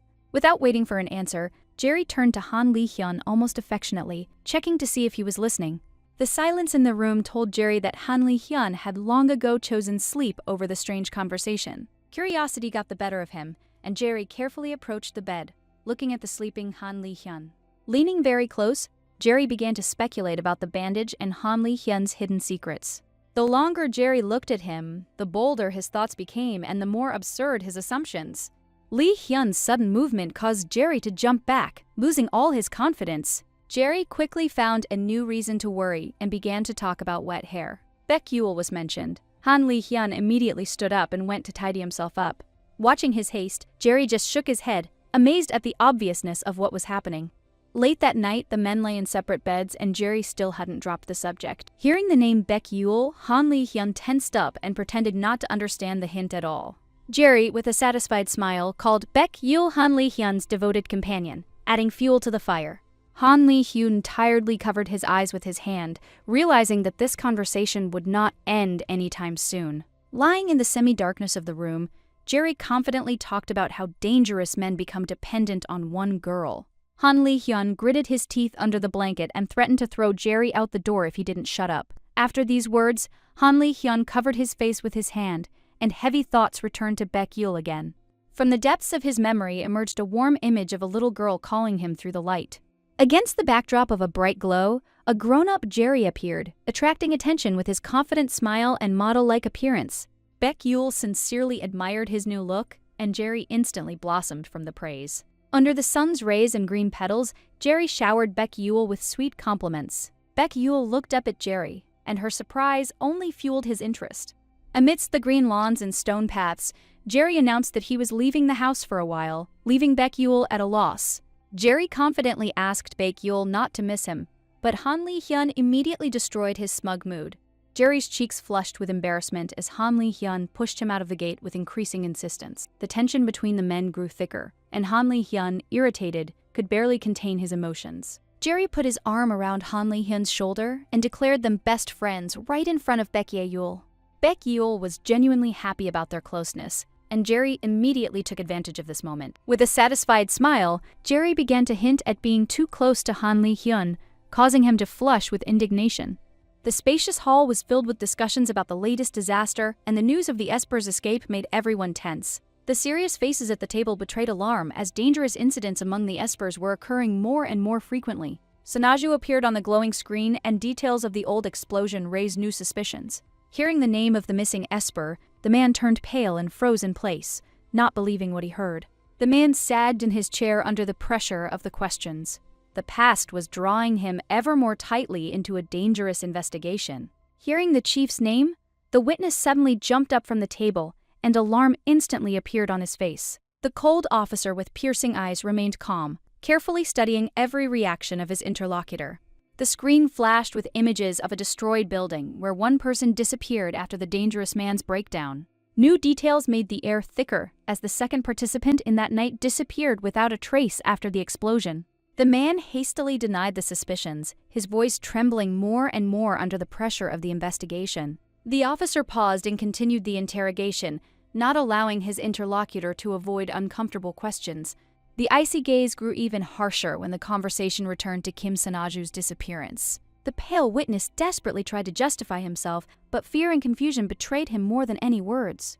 After a lengthy interrogation, the officer admitted the witness's words were true, but the mystery of the disappearance only became darker. Amid the gray ash and ruins, details emerged about a missing girl who vanished without a trace after the explosion. The pale man grabbed his face and desperately denied the accusations, not understanding the reasons for the suspicions. Dogon listened attentively to the man's confused explanations and calmly assured him that the suspicions had been removed. Dogon raised his hand and demanded that he remember every detail of that day without missing a single detail. Dogon's blue eyes flashed brightly against the digital light, and the interrogation entered a new phase. After Dogon's words, the man froze, gathering strength for the difficult memories of that fateful meeting. Amidst the dark memories, a beautiful girl emerged who trustingly allowed him to do everything for the sake of compensation. The stranger's closeness and attention made the man even more embarrassed, and his heart treacherously accelerated its rhythm. Dogon calmly checked his story against the police report, carefully watching every reaction. The man reluctantly confirmed the details of the statement, becoming increasingly immersed in awkward memories. Dogon clasped his fingers in front of him and came to the conclusion that there was an important reason behind the girl's actions. The man plunged into memories, where the mysterious girl increasingly insistently closed the distance between them. In the warm light of the room, the stranger touched his face, and the sharp smell made him wary. The man, shyly fiddling with his fingers, tried to explain to Dogon the strange feeling of anxiety from her scent. Dogon's cold gaze became sharper when it became clear that the witness could distinguish emotions by smell. The man hesitantly confirmed the rare ability, realizing that he had hidden an important detail of his gift. The spacious office fell silent as Dogon studied the new information and connected it with the girl's disappearance. With his head down, the witness admitted that this skill requires dangerously close contact with a person. Dogon crossed his arms and sternly warned the man that hiding such abilities was unacceptable. The embarrassed witness hastened to promise to improve, trying not to anger the dangerous boss. Purple memories filled the room again as the conversation returned to the mysterious meeting. The stranger extended her hand with a kind smile, but her scent screamed of threat and hidden danger. The frightened man quickly left the room, escaping from the anxiety that was rapidly growing. He later admitted that his emotions had completely thrown him off balance and deprived him of common sense. The story about the calm girl only further confused the matter, because her behavior did not match the smell. In the old photograph, the missing girl smiled serenely, while the question of her fate grew increasingly bleak. Dogon turned around at his colleague's call, and the fatigue from the difficult investigation was still reflected on his face. The blonde employee anxiously suggested taking a break, noticing how much energy the day had taken. Dogon calmly refused to rest, continuing to think about the matter that was haunting him. Walking down the bright corridor, Dogon explained that his intuition told him to be especially careful now. For a moment, Dogon was silent, collecting together all the oddities that had emerged during the investigation. Around the corner of the corridor, Baek-yeol peered out cautiously from her hiding place, trying to find out new details. Hearing footsteps, the girl hurried to hide, but curiosity again prevailed over caution. The blonde employee turned around sharply and instantly caught a suspicious movement near the door. To the sound of loud footsteps, Dogon came closer and suddenly came face to face with Baek-yeol. They looked at each other in silence for a few seconds, as the awkwardness quickly grew. Blushing, Baek-yeol quickly tried to justify herself, hiding her embarrassment behind an awkward smile. Pressed against the wall, Baek-yeol hurriedly made excuses to Dogon, trying to hide her curiosity. The embarrassed girl haltingly explained that she had accidentally heard the noise and simply stopped to check what was happening. Already getting ready to leave, Baek-yeol breathed a sigh of relief, but Dogon's stern voice made her freeze. Dogon's cold gaze became more attentive when the conversation suddenly turned to the quarrel between the dangerous colleagues. Baek-yeol smiled nervously and agreed to tell everything, realizing that it was too late to back out. Under the soft pink light, the girl looked closely at Dogon and saw signs of extreme fatigue. Wanting to help, Baek-yeol carefully extended her hand, intending to support him with her gift. But as soon as the fingers came close, the girl froze in shock, not believing what had happened. In the empty corridor, a little boy stood confusedly next to his mother, worried about his sick father. The woman led her son to the door with a cold smile and prepared to show him the harsh truth. Hearing the click of the lock, the boy froze, his bright eyes widening with alarm and fear. Under the mother's dark words, the father turned not into a victim, but into a dangerous man dependent on support. Outside the door, Su-min saw a half-naked man next to a girl and could not hide his shock. A purple rage flared up around Su-min as disgust at what he saw washed over him. Baek-yeol confidently kept her distance in the empty corridor, showing Han that she didn't need anyone else's support. Cold Dogon sternly warned Baek-yeol to avoid touching while the dangerous Esper's control remained unstable. Upon hearing about physical contact, Baek-yeol froze, and the tense atmosphere immediately became heavier. Baek-yeol honestly admitted that she had already tried to help Dogon, and by doing so she had only added to her own problems. Baek-yeol's grandmother's words came back to her mind, and the golden flowers softened even the most poignant memories. Under the bright flashes of Grandma Peck's instructions, Yeol received a boost of stubbornness and determination to act in her own way. The red background flared with rage as Baek-yeol decided to no longer tolerate the dangerous man's cold attitude. With his head bowed, Baek-yeol apologized to Dogon in an exaggerated manner, hiding her irritation behind a polite smile. Turning on his heels, Baek-yeol promised to disappear from his life, and her hairtail flew up behind her back. Dogon was left alone among the cold shades of the corridor and watched Baek Yul with a long, thoughtful gaze. 10 minutes later, Dogon was sitting at his desk when Baek Yul entered the office with a determined, serious expression. Among the tall bookshelves, Baek Yul stopped at the entrance, demanding to immediately move on to the conversation without unnecessary pauses. Baek Yul held her chin up confidently, showing that she was ready to hear out any complaints to the end. Dogon appeared next to her so quickly that Baek Yul almost flinched from his sudden approach. Under a purple backdrop of embarrassment, Baek Yul tried to lighten the mood with an awkward joke about his speed. Dogon stepped closer between the shelves and coldly reminded Baek Yul of her boss's words. The tension flared as Dogon loomed over Baek Yul, leaving her no escape. Against the dark background, his blue eyes became even colder, and his distrust of Baek Yul's words only increased. Pinned to the bookshelves by Baek Yul, nervously searched for a way out as Dogon dangerously closed the distance between them. Baek Yul quickly pulled herself together and decided to take the conversation in an unexpected direction. Cold Dogon listened attentively to the question about Han Li-hyun, not hiding his growing interest. Among the tall shelves, Baek Yul folded her arms thoughtfully, carefully choosing the right words. Yul's head and a mischievous glint appeared in her eyes. With a smile, Baek Yul reminded Dogon of his high status and special position among the guides. Against the bright backdrop of her fantasies, Baek Yul tried to flatter Dogon, hoping to soften his mood. A blue glow surrounded Dogon as he calmly announced his appointment as Baek Yul's handler. Baek Yul froze in shock, not expecting that control over her work would fall into his hands. Ignoring the protests, Dogon confidently walked forward, inviting them to discuss the details. At the bright table, Baek Yul spoke about her frequent meetings with Han Li-hyun and the investigation into the disappearances. Dogon confirmed that the risk around Han Li-hyun was minimal, which calmed Baek Yul down a bit. The surveillance agents who had accompanied Baek Yul after leaving Han appeared against the gray background.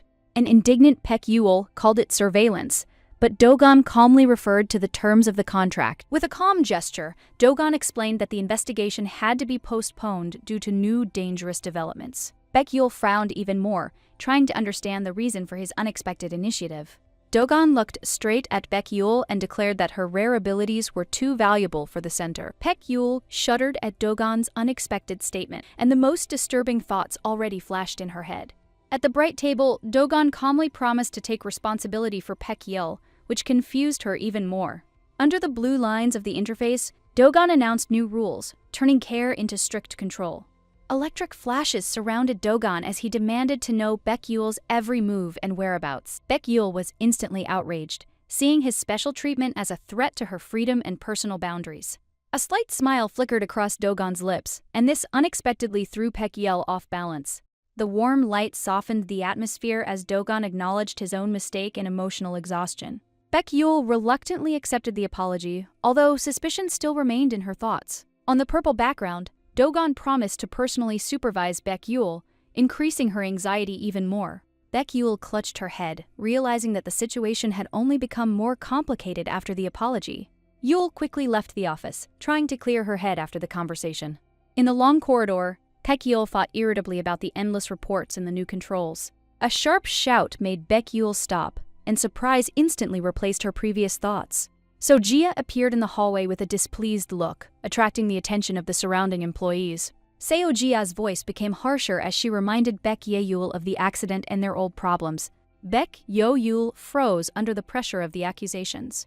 Not understanding the reason for such a bright outburst of anger, Seo Jia's irritation reached its limit, and her words sounded like an open challenge to Baek Yul. Baek Yul rolled her eyes tiredly as Sojia continued making noise in the middle of the center's empty hallway.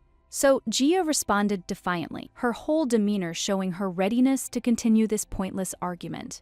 Yul's lips, as what was happening was already starting to openly amuse her. Baek Yul recalled a loud scandal that even employees at the other end of the building could hear. So Jia was confused for only a moment, but quickly found a new reason for another barb. So Jia's arrogant tone emphasized the difference in status, and the irritation became more and more noticeable. Baek Yul flared up with anger and decided not to tolerate her rival's constant attacks any longer. Amidst the scarlet flashes, Baek Yul openly proposed to end the senseless rivalry between them. Baek Yul reminded everyone of her partner's support, hinting that So Ya should also think about herself. Tension flared between the girls, and mutual jabs quickly escalated into an open squabble.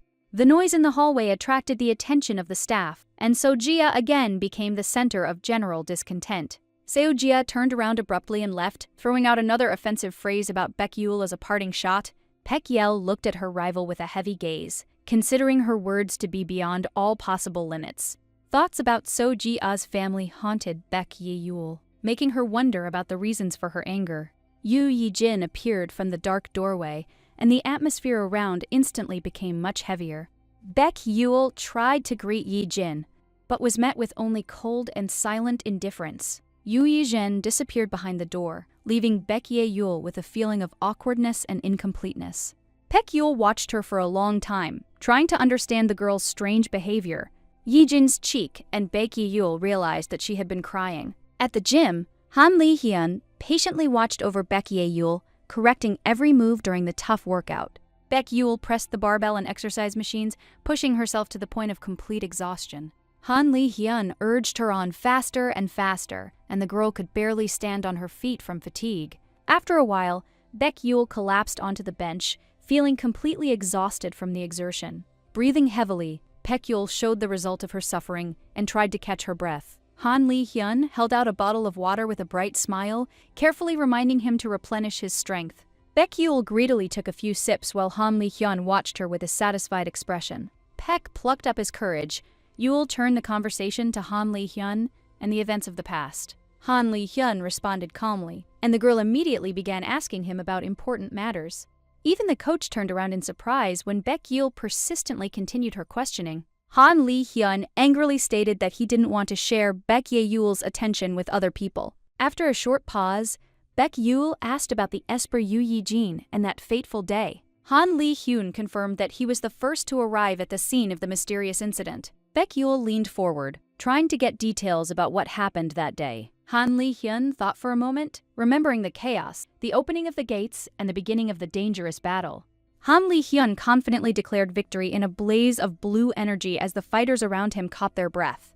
Against the backdrop of a bright sky, the last monsters were destroyed, and the team greeted the news with relief. One of the participants reported the completion of the operation and preparations for the destruction of the dangerous core. Han Li-hyun was about to leave when he felt an unsettling energy disturbing the peace. Without wasting any time, Han Li-hyun soared above the ruined buildings and headed towards the source of the threat.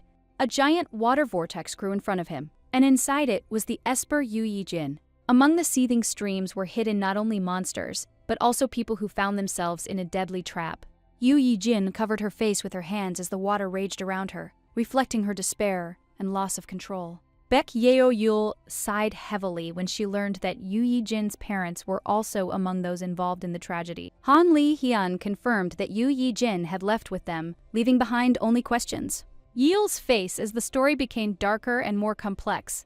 Han Li-hyun explained that even powerful Esper's abilities can easily go out of control at critical moments. Baek-yeol remembered Seo-jia's words and began to look at what was happening around Yu Yi-jin differently. Jia became Yu Yi-jin's partner, appeared before her eyes. Baek-yeol was puzzled why the loyal guide treated Yu Yi-jin so coldly and harshly. Embarrassingly making excuses, Baek-yeol admitted that she accidentally overheard part of their recent argument. Han Li-hyun suggested that Yu Yi-jin's training was difficult due to a lack of necessary support. The image of Yu Yi-jin and Seo-jia came up again in the conversation, increasing Baek-yeol's suspicions. Sitting on the bench, Baek-yeol became increasingly convinced that the cause of the conflict was much deeper. Han Li-hyun calmly revealed the main problem. Yu Yi-jin simply lacks the skills of a real guide. These words made Baek-yeol freeze because the situation turned out to be much more serious than she thought. Han Li-hyun explained that Yu Yi-jin hides her insecurities by blaming others for her problems. Baek-yeol frowned, beginning to understand the reasons for her loyal guide's abrupt behavior. Han Li-hyun noted that other Espers never complained about support like Yu Yi-jin. Before Baek-yeol's eyes, a team of Espers appeared, calmly working with their guides. Seo-jia continued to boast about her connection with the strongest Esper, trying to maintain her authority. Han Li-hyun concluded that Seo-jia's abilities were insufficient for an Esper of that level. Even his own support was inferior to the normal item that helped Yu Yi-jin better. Baek-yeol smiled and teased Han Li-hyun, reminding him of his special treatment of her. The break ended too quickly, and Baekhyul jumped up from the bench in confusion. Han Lee-hyun happily announced 2 additional approaches, completely depriving the girl of hope. Baekhyul resignedly accepted the harsh reality and continued training through sheer force of will. In the evening, they said goodbye near the car, and the sunset painted the street with warm golden hues. On the way home, Baekhyul complained of being tired, and Han Lee-hyun was already thinking about dinner. The girl was surprised by his thoughtfulness, noticing her companion's unusually good mood. Han Lee-hyun looked around carefully, as if he was looking for someone among the passers-by. Baekhyul quietly admitted that she was being followed, but heard Han Lee-hyun's calm response. Han Lee-hyun said that he had identified 2 pursuers long ago and had already eliminated the threat. Baekhyul turned pale with shock, deciding that this was about something truly scary. Han Lee-hyun remained unperturbed, but Baekhyul began to doubt his words more and more. Baekhyul flushed with alarm and demanded an explanation, not understanding why Han Lee-hyun decided everything on his own. Having heard the clarification about the annoying pursuers, the girl froze in the middle of the road in confusion. Han Lee-hyun coldly admitted that he had eliminated the threat, his scarlet eyes flashing with a dangerous gleam. Baekhyul asked again in bewilderment, completely confused by the Esper's strange explanations. Han Lee-hyun spoke about the people who hate the strongest Espers and admitted that he was the main target. Baekhyul looked down and realized with alarm that she had suddenly become his weak spot. Han Lee-hyun hinted that the culprits were almost found and the truth would soon come out. The girl jokingly recalled the head's words, trying to hide her growing concern about what was happening. Suddenly, Han Lee-hyun noticed signs of a break-in near the house, instantly alerting Baekhyul. Han Lee-hyun's confident smile sounded calmer than any security guard. His smile calmed the girl down a little. They carefully climbed up to the apartment, where anxiety hovered in the golden light of the evening entrance. Baekhyul watched every movement tensely, expecting trouble behind the door. Han Lee-hyun suddenly thrust his hand forward, preparing to meet the possible threat first. The loud explosion caused Baekhyul to instinctively cover herself with her hands and stumble back. The door swung open and a happy man burst inside with the look of a true winner. The door swung open to a shower of confetti, and Jerry greeted the guests as if he had returned after a long absence. Baekhyul blinked in surprise, not expecting to see the culprit of the noise right in the middle of the apartment. Han Lee-hyun tiredly ran his hand through his hair, anticipating a new wave of problems. Jerry spread his arms wide among the bright ribbons and joyfully announced his grand surprise.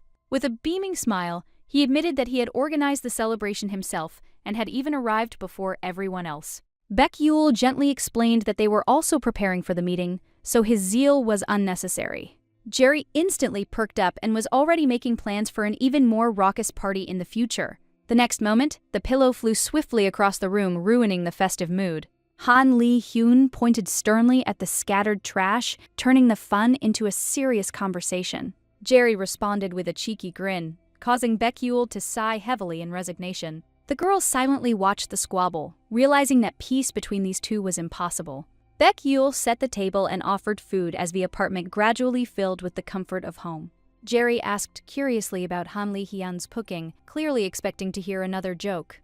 Strange omelets appeared on the plates, and Baekhyul acknowledged their frightening appearance with a smile. Jerry tasted the dish thoughtfully, and then his eyes lit up with genuine delight. The next second, the guy was already screaming with happiness, amazed by the unexpectedly delicious dinner. Han Lee-hyun immediately cut short his friend's enthusiasm, coldly reminding him of table manners. Jerry collapsed dramatically to the floor and made a noise, turning an ordinary dinner into a chaotic spectacle. Baekhyul ate calmly, watching the quarrel and finding a strange familial warmth in it. A funny thought flashed through her mind that the constant squabbles only brought these two closer together. Jerry continued to complain from the kitchen, waving his arms among the mountains of unwashed dishes. Han Lee-hyun and Baekhyul exchanged glances, equally tired of their friend's endless antics. The evening ended on the sofa, where the noisy company finally settled down together after the commotion.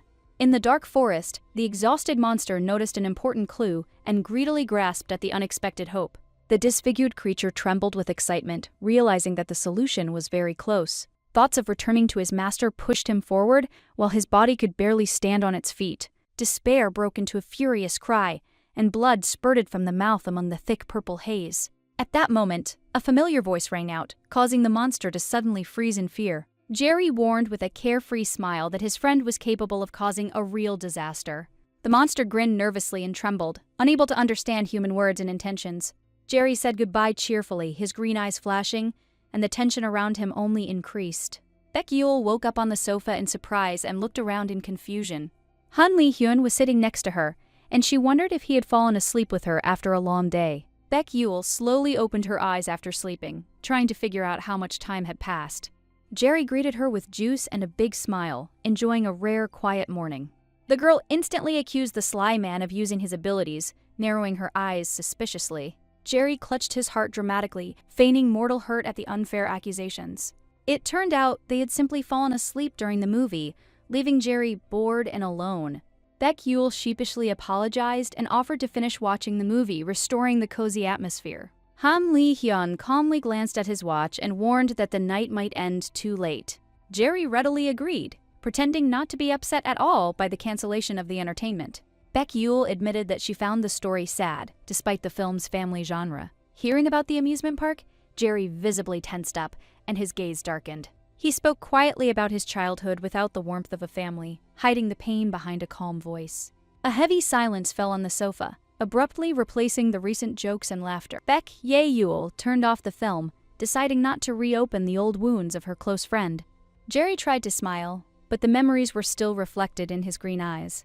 An awkward silence fell on the sofa as Han Lee-hyun stared gloomily ahead, and Baek-yeol searched for the right words. Jerry tried to defuse the situation by reminding them of a childhood excursion to that very park. Baek-yeol admitted that her memories of the place were spoiled by the gates that opened among the fun rides. After her words, the room fell into a heavy silence, and the conversation suddenly lost its former ease. Baek-yeol thoughtfully touched her hair, going over in her memory the events that had left a deep mark on her. Han Lee-hyun and Jerry waited silently for him to continue, not rushing to break the silence that had been established. Yeol's eyes, where a little girl walked happily between her parents. Then came the warm memory of my grandmother, the screams on the carousel, and the unbridled joy of childhood. Baek-yeol said that she visited the park not only with her family but also with friends, collecting happy memories. Smiling shyly, she admitted that she still loves amusement park rides and noisy walks.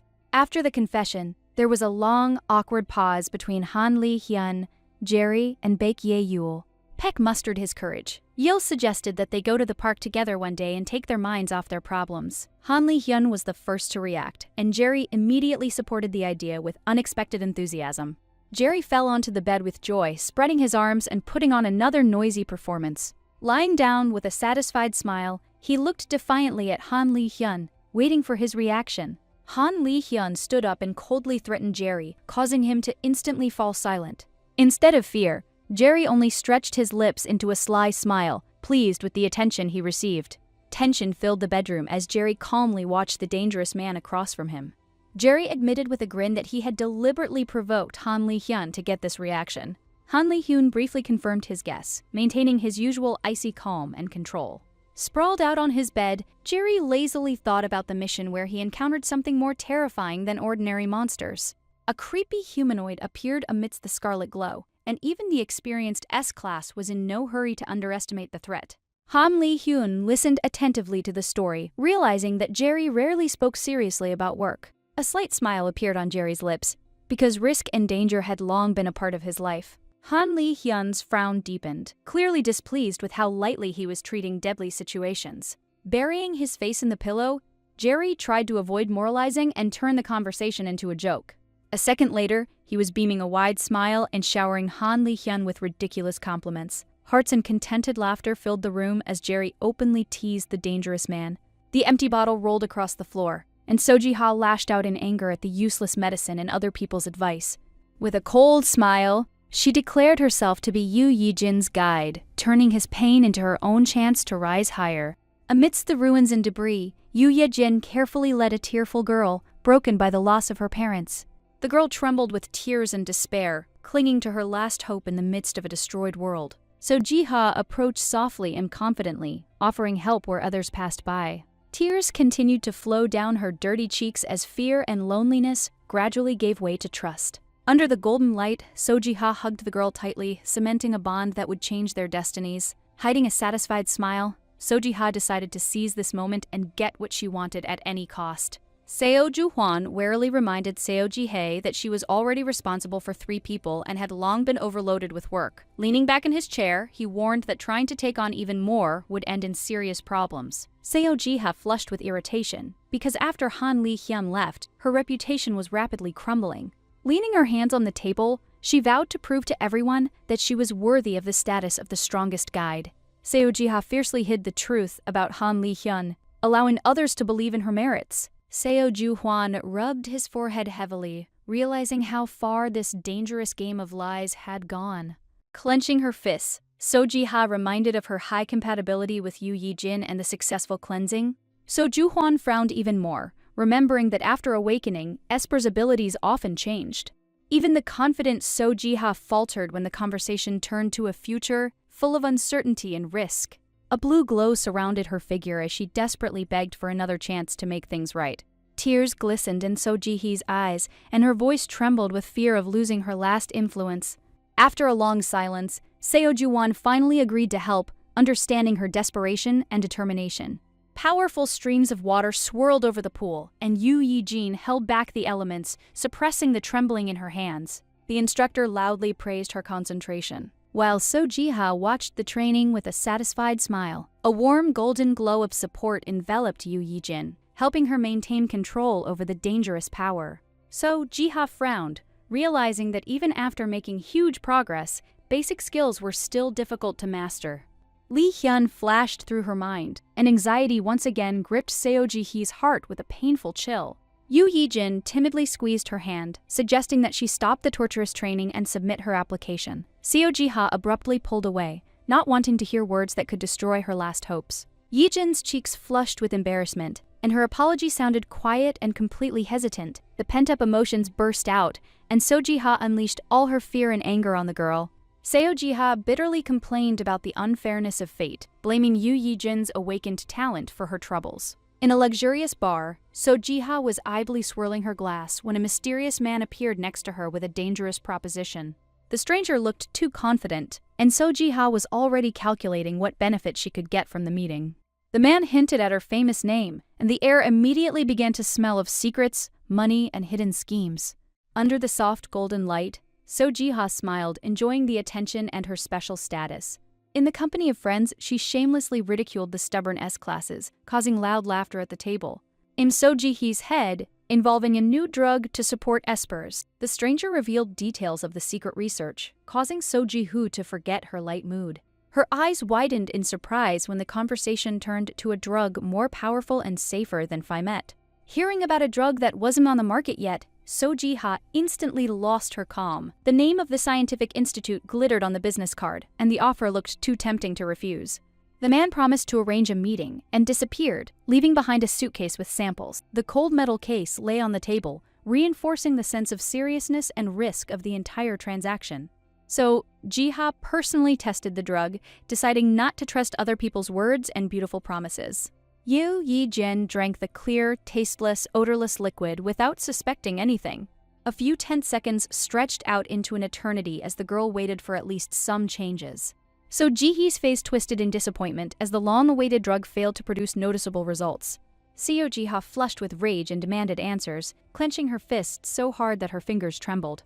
The stranger calmly explained, the drug only works on S-classes, and Yu Yi-jin is simply not suitable. Money no longer worried Seo Ji-hoo, as failure threatened to destroy her reputation and career. Under the dim light, she clutched her head, trying to find a way out of the rapidly growing disaster.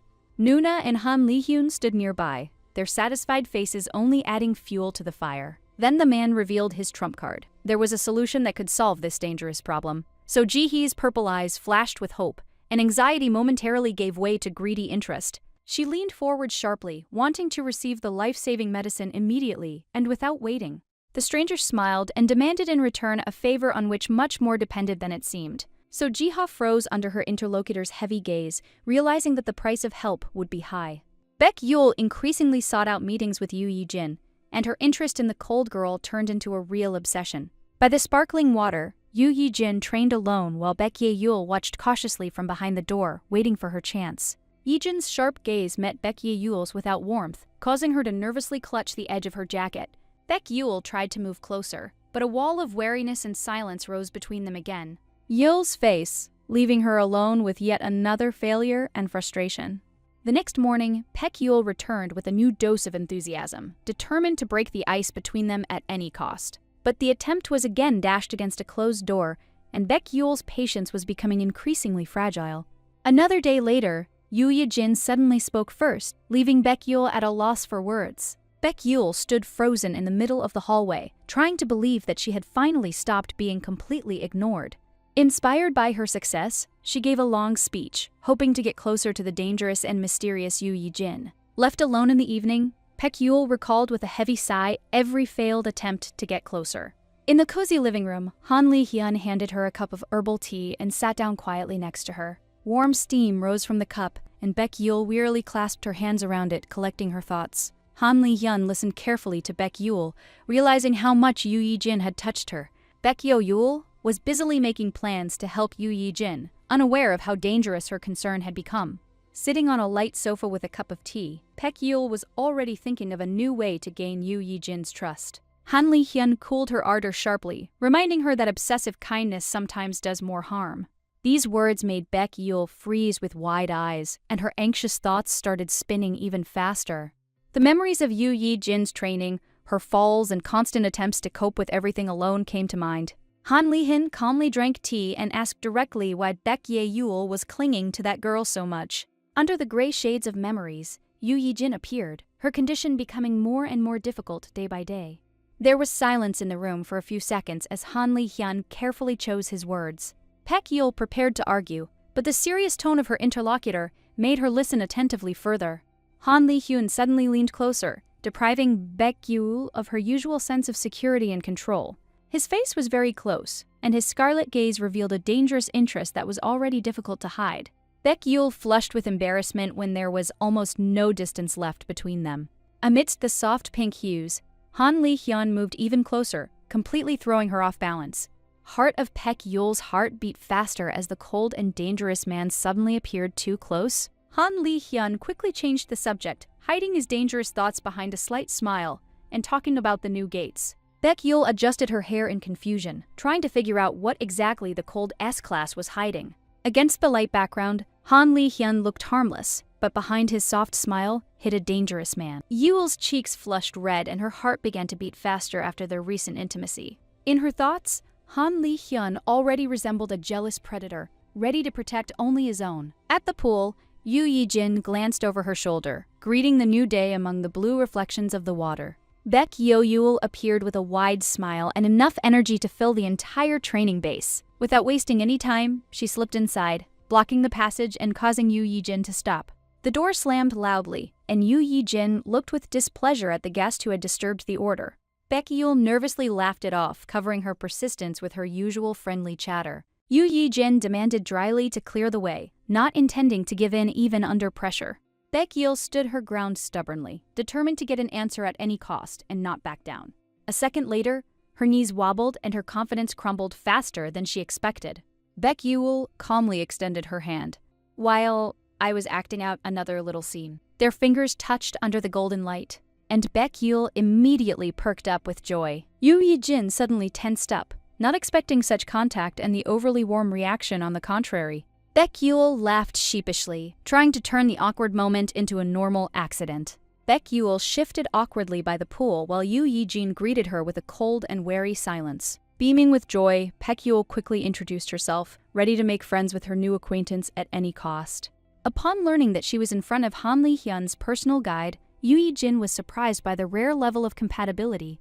Yul immediately turned the conversation to Han Li-hyun, hoping to break the ice through a mutual friend. Yujin cut off the rumors shortly, emphasizing that there was no intimacy between her and the dangerous S-class. Undeterred by the refusal, Yul was already making plans for friendship, infecting the space with her energy. Blue streams of water swirled around Yujin until the conversation smoothly moved on to Jiha. Amidst the glittering waves, Yujin admitted that Jiha was hiding her condition and enduring pain. Yul froze in the middle of the corridor, not understanding why anyone would voluntarily suffer alone. Yujin glanced at her sharply, struck by such genuine concern for someone else's well-being. The water burst into bright sparks, and Baekhyul persistently urged him not to endure the pain in silence. With a gentle smile, Baekhyul listed the options for help, sincerely trying to support Jiha. Yu Yijin calmly dispelled hopes, explaining that even the best drugs are powerless against the problem. Hearing the name of the guide So Jiha, Baekhyul instantly perked up and prepared to discuss it further. Yu Yijin wearily called Seo Jiha irresponsible, recalling his recent antics and disappearances. Yo Yijin grabbed Baekhyul's hand sharply, her eyes flashing with alarm at the unknown threat. Blue streams of energy shot up to the ceiling as Yo Yijin covered Baekhyul with her body. Baekhyul clenched her fists tensely, trying to figure out who was approaching without sounding an alarm. Ice shards swirled around Yu Yijin, her focused gaze searching for the source of danger. Baekhyul turned pale and prepared to act, feeling the pressure growing around her. Baekhyul-Yul remembered the old story about the S-classes whose dangerous strength even clashed with each other. Under the bright light, the girl stood frozen in confusion as anxiety rapidly grew around her. Blue energy flared in a powerful circle, and the unknown source of the threat was rapidly approaching. Li Hyun appeared among the golden reflections, beaming with a smile and searching for Baekhyul faster than anyone else.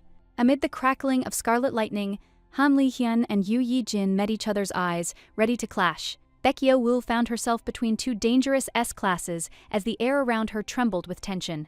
Han Li Hyun suddenly appeared at the pool and immediately became interested in why Baekhyul had quit training. Baekhyul nervously made excuses, trying to hide her embarrassment with a carefree smile and a light tone.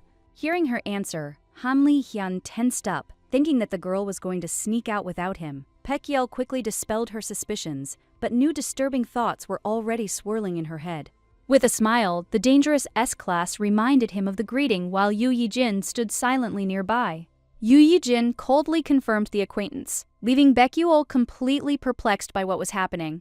Han Li Hyun added fuel to the fire with a satisfied grin, causing the tension between the girls to rise. Yu Yijin's face darkened, and irritation flared up brighter than the icy currents of her ability. Han Li Hyun laughed softly, enjoying the result of his seemingly harmless provocation. Yu Yijin struggled to contain her emotions as Baekhyul tried to understand the cause of the conflict. Baekhyul flared up with indignation and attacked Han Li Hyun for his strange jokes. The dangerous man remained calm, and his composure only irritated those around him even more. Baekhyul cheerfully dragged Han Li Hyun towards the exit, while Yu Yijin remained behind with heavy thoughts.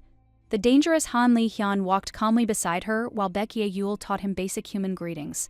Yu Yijin looked at her palm thoughtfully, comparing Baekhyul's support with her own painful feelings. In warm golden colors, her memory painted the contrast between the prickly connection with Sojia and the softness of Baekhyul. Pitch Yul recalled with alarm the suffering of Yu Yijin, sincerely worrying about the girl more than before. Yu Yijin lowered her head, and the words of support she heard hurt her heart. Hearing her name, the girl turned around sharply, trying to hide the surge in emotions and confusion, walked confidently towards Yu Yijin, beaming with a bright smile and in a good mood. Golden highlights played in Soji's hair as she prepared to receive the long-awaited support.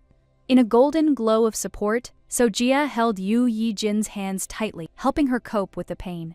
As soon as the flow of energy died down, Sojia suddenly tensed up, sensing an alarming change. Yu Yijin raised her head in confusion, not understanding why a calm training session had caused such a reaction. Sojia jumped up from her seat and grabbed the girl's hand in panic, afraid of losing her forever. Before Yu Yijin's eyes, leaving behind a strange feeling. The girl turned pale and remembered the mysterious mark that appeared after the short touch. So, Jia glared at her, demanding an explanation and trying to find the source of the danger. Yu Yijin sheepishly admitted that she accidentally spilled Coach Quack's medication on herself during training. The somber purple background emphasized the gravity of the moment as Sojia assessed the consequences of her mistake. Having calmed down a bit, Sojia sat down next to her and warned Yu Yijin about the hidden danger of the drug. Under the golden sparks, their fingers intertwined again and a warm trust arose between the girls. Sojia's golden support gently enveloped Yu Yijin, but along with the relief, it left a strange trace. A bright stream of energy dispelled the pain, and Sojia carefully held the girl, checking the result. In a dark office, a mysterious man watched the success of the experiment with a satisfied smile. Sojia was pleased to see the progress, but the firm handshake made her even more wary. Yu Yijin flushed with excitement and reached out for more support, becoming almost dependent on the relief. Sojia stopped the girl abruptly, fearing that uncontrolled help would have serious consequences. The conversation quickly moved on to the second-level gates where danger was already approaching very close. With a confident smile, Sojia announced their trip to the gate, and Yu Yijin froze in surprise. Blue streams of water swirled around Yu Yijin, highlighting her upcoming debut as a dangerous S-class. In the semi-darkness of the office, the mysterious man revealed the plan. 3 doses of the drug could change the fate of an Esper. The small capsule lay on the palm of the hand, and a satisfied smile revealed confidence in the coming miracle. Sojia frowned when she heard about the level increase hidden behind the simple words of the scientist. The man spread his arms wide and promised the incredible, transforming an ordinary A-class into an S-class. Sojia's eyes lit up with a greedy gleam, and her thoughts were already picturing glory, power, and the admiration of the crowd. In the bright glow of the spotlights, the girl imagined herself as a star around which the whole world revolved. At the pool, Sojia confidently suggested that Yu Yijin take the test and try out a new chance. A warm smile quickly dispelled Yu Yijin's doubts, as Sojia herself promised support. Golden sparks surrounded the girl, and a happy smile full of hope blossomed on her face. Dogon carefully studied the glowing map with the mark of the future gate near the institute, trying to assess the threat and find at least some useful information before the situation got out of control. Kimura looked up from the blue hologram and confirmed that the long-awaited notification had finally appeared. At his desk, Dogon frowned, still worried about whether Baek would be able to cope. Yo Yule on a dangerous mission. Among the flickering screens, Kimura spoke of the risk of betrayal, but Dogon was thinking only of Baek. Yule. Hearing her name, Dogon suddenly looked up, and the anxiety on his face became even more noticeable. The rainy season had begun outside the city, and this detail immediately caught Kimura's attention. Blue dossier Pak Yo Yule flashed across the screen, linking her past traumas with rainstorms and bloody tragedies. Turning to the shelves with documents, Kimura suggested a connection between the rain and the childhood disaster she had experienced. Dogon confidently rejected this version and plunged into memories of the events of 15 years ago. Under a clear sky with rare clouds, Dogon remembered the day that changed Baek's fate forever. Yule. Kimura let out a worried sigh after Dogon's words and still hoped that the new drug would help Baek. Yule. Light flickered over the table as Kimura assured Dogon of the successful outcome of the treatment. Dogon's sharp shout made Kimura tense up, and a heavy silence instantly fell over the office. Dogon demanded immediate action, discarding cautious guesses and vague assumptions. With a sweeping gesture, he gave orders, determined to eliminate all threats around Han Li-hyun. Drenched courtyard was immersed in greenery as Han Li-hyun and Bakyo were relaxing on the sun loungers. Han Li-hyun enjoyed the rare silence, remembering the noisy days next to the energetic girl. Paek Yul chatted cheerfully about life in the mountains, turning an ordinary vacation into light conversation. Han Li-hyun smiled as he described the advantages of the mountain trails, ideal for training the strongest hunters. Paek Yul immediately reminded him of the long journey, cheerfully ruining his beautiful plan. Hearing the objection, Han Li-hyun quickly abandoned the idea and laughed at his own persistence. Paek Yul smiled and declared her strength, proudly emphasizing her independence and stubborn nature. Han Li-hyun's sly grin gave way to an unexpected confession about how he was going to help. Paek Yul responded heatedly, confessing her love for cars and fear of heights. A vivid fantasy flashed before the girl's eyes, where Han Li-hyun carried her in his arms under the gaze of the crowd. From one such picture, Paek Yul blushed with embarrassment and firmly rejected the idea.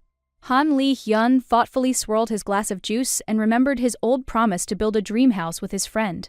Under the soft rays of the sun, Han Li-hyun told Baek Yul, talks about a friendship that began at the age of 9. A bright children's drawing came to life in my memory, where 2 boys dreamed of a quiet house in the forest and freedom.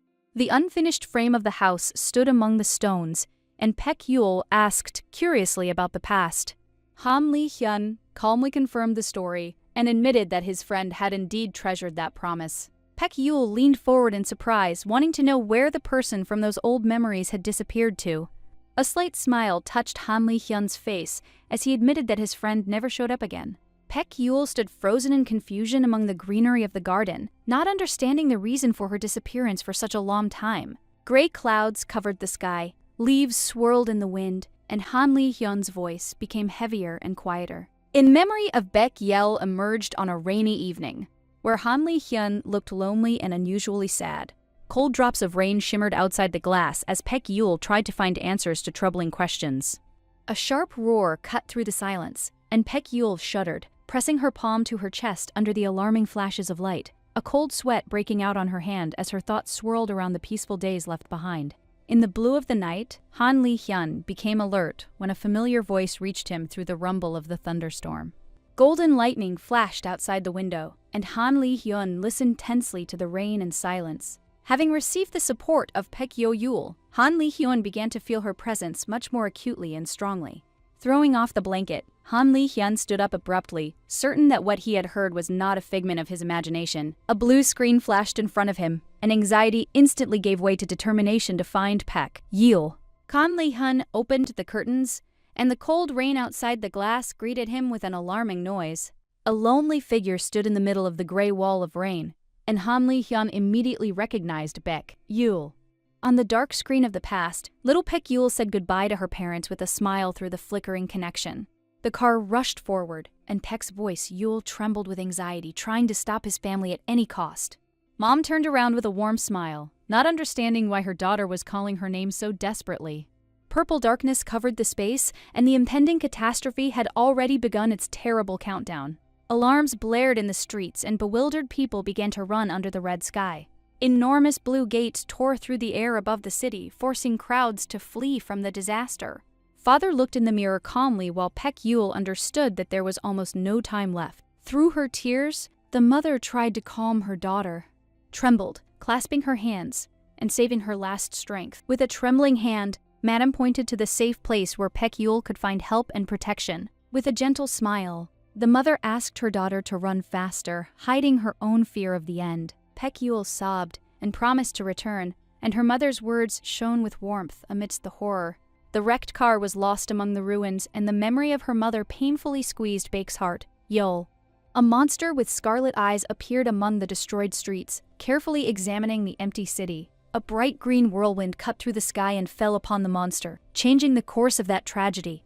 An emerald whirlwind tore through the sky above the ruins, and an unknown youth in a school uniform raised his hand to the storm. A bright stream of energy fell down and with one blow cut through the monster, filling the street with green light. Isper hovered among the debris, and his appearance gave hope to the survivors. The young savior fell heavily to his knees among the ruins, wincing in pain from the blow. Sweat was pouring down his face, and the wound on his chest was a reminder of the price he had to pay. A warm golden glow enveloped Baek's palms. Yul, as she carefully directed energy to the wounded man. The pain began to recede, and the guy looked in surprise at the girl in the middle of the destroyed city. The stranger studied Baek carefully, Yul trying to understand who she is and where she came from. Hearing about Baek's parents Yul, the young man jumped up and demanded to be shown the way. A trembling finger pointed to the wrecked car, near which the monster had already caught up with its prey. Red horror covered Baek Yul when she saw her mother motionless among the blood. In the cold rain, Baek Yul remembered a forgotten nightmare that had haunted her for many years. Tears mixed with the raindrops as the girl silently asked her parents for forgiveness. Unable to bear the pain of memories, Baek Yul rushed forward through the rain and wind. Han Li-hyun managed to catch Baek Yul, picked her up, preventing her from falling onto the wet asphalt. Baek Yul lay under a warm blanket, and the first rays of dawn gently slid across her face. Han Li-hyun anxiously searched for answers about Baek Yul as the blue communication screen flashed in front of him. After learning about her fear of rain, Han Li-hyun became increasingly worried about the girl's condition. The dawn was turning red outside the window, and Han Li-hyun frowned more and more hearing the disturbing details. Having decided to take Baek Yul was in the hospital, Han Li-hyun confidently walked towards her bed. Leaning closer, Han Li-hyun was about to leave for the doctor, but suddenly heard a quiet whisper. Sleepy Baek Yul called his name and asked him not to leave, holding tightly to hope. Tears rolled down the girl's cheeks, and her trembling voice sounded painful and sincere. Han Li-hyun stood frozen in the middle of the room, not knowing how to help Baek yell and ease her pain. Baek Yul walked through the snowy forest under the icy sky, the cold getting stronger with every step. Among the white trees, the girl turned around abruptly, hearing a familiar voice breaking the winter silence. A mother in a light jacket appeared ahead, anxiously hurrying to meet her confused daughter. Baek's eyes, Yul's tears filled her eyes when she finally recognized the most familiar silhouette. Unable to contain her emotions, the girl rushed forward and hugged her mother tightly in the middle of the snowy road.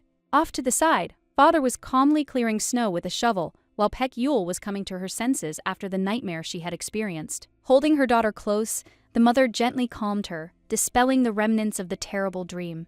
The mother's kind smile warmed me more than any fire, bringing back Paek Yule's long-awaited peace. The father raised his hand with the shovel and was about to continue working among the snow-covered trees. Paek Yule hurried after them, afraid of losing her parents again in the endless whiteness. Her mother gently touched her face and asked her to warm up first after the long cold. The girl clung tightly to her mother's jacket, not wanting to let her go even a step. In the warm embrace of Mama Baek, Yule felt like a little child again, under reliable protection. Closing her eyes, the girl remembered how much she missed her parents all these long years. The picture around shook, and Paek Yule suddenly woke up next to a shirtless Han Li-hyun. Rubbing his eyes and breathing heavily after sleep, Paek Yule tried to understand where the dream ended and reality began. Paek Yule woke up abruptly in her room and froze, finding Han Li-hyun sleeping right next to her in her bed. Clutching the blanket to her chest, the girl blushed and tried to understand how they had ended up under the same blanket. A rainy evening flashed in my memory, but Paek Yule still couldn't piece together the events of last night. Through the noise of the downpour, barefoot Han Li-hyun ran towards the house, desperately searching for Baek Yule in the dark. A warm smile lit up the girl's face as she remembered how Han Li-hyun had worried about her all night. Lying very close, Paek Yule looked at Han Li-hyun with curiosity and could barely contain her embarrassment. In the soft morning light, her attention was drawn to the blonde hair and calm face of the sleeping boy. Paek Yule admired Han Li-hyun, trying to understand why he was hiding his eyes under a black blindfold. Suddenly, Han Li-hyun moved and hovered over the girl, causing her heart to pound wildly. A moment later, he hugged Paek tightly. Yule in a dream, completely depriving her of the opportunity to escape. Paek Yule froze in Han Li-hyun's arms, feeling the heat of his body and growing embarrassment from such closeness. Li-hyun's hand slowly slid down her waist, and the girl's face flushed brighter than the morning dawn. Paek Yule desperately tried to wake up the guy, but sleepy Han Li-hyun only hugged her tighter. Finally, Han Li-hyun opened his eyes and stared at the girl in confusion, not understanding what was happening. Sitting on the bed and wrapped in a blanket, Paek Yule quickly realized why she woke up in his arms. Hearing Nuna's name, Han Li-hyun covered his face with his hand, and anxiety instantly appeared on his face. Li-hyun's eyes as he sensed a familiar presence somewhere nearby. Paek Yule called out to him in confusion, but the guy abruptly turned away and demanded not to look at him. A report appeared on the screen, and Paek Yule, with a slight smile, assured Dogon that nothing had happened between her and Han Li-hyun. Blue data windows flickered in the dim light as Dogon checked the strange readings on Han Li-hyun's devices. Paek Yule calmly confirmed Dogon's words, unaware of where this conversation would lead. Dogon's face became more serious when the connection with Han Li-hyun was cut off again without explanation. The girl stepped closer to the screen and offered to personally check the dangerous man's condition. Dogon sharply refused, promising to sort it out himself if the situation really became critical. From these words of Paek Yule shuddered, and an anxious tension seemed to thicken around her. The sky outside was clear, but the girl's thoughts revolved around the night she spent with Han Li-hyun. Paek Yule stood by the window, going over every detail of their awkward awakening in her mind. Han Li-hyun suddenly dropped to his knees, which instantly knocked the girl off balance. Paek Yule frowned and demanded that they stop apologizing for something that was no one's fault. Han Li-hyun remained silent, and his tense posture revealed a genuine sense of guilt.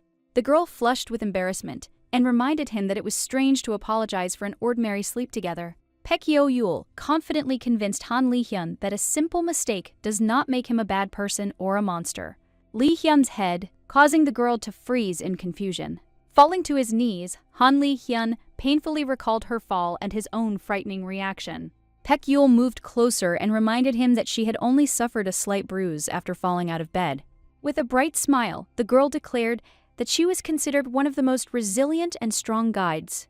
Han Li-hyun lowered his head and admitted that this was not the reason for his fear. Baek's serious face Yell's resolve grew even stronger when she heard the boy call himself a monster. The girl hotly objected, reminding him that many respected and appreciated Han Li-hyun for his strength. After a long silence, Han Li-hyun revealed the secret behind his frightening nickname, Medusa. Snakes, skulls, and dark candles appeared before his mind's eye, emphasizing the mortal danger of his gift. Paek Yule listened attentively, trying to understand why the boy was so afraid of his own days. Han Li-hyun said that anyone who made eye contact with him would instantly turn to stone.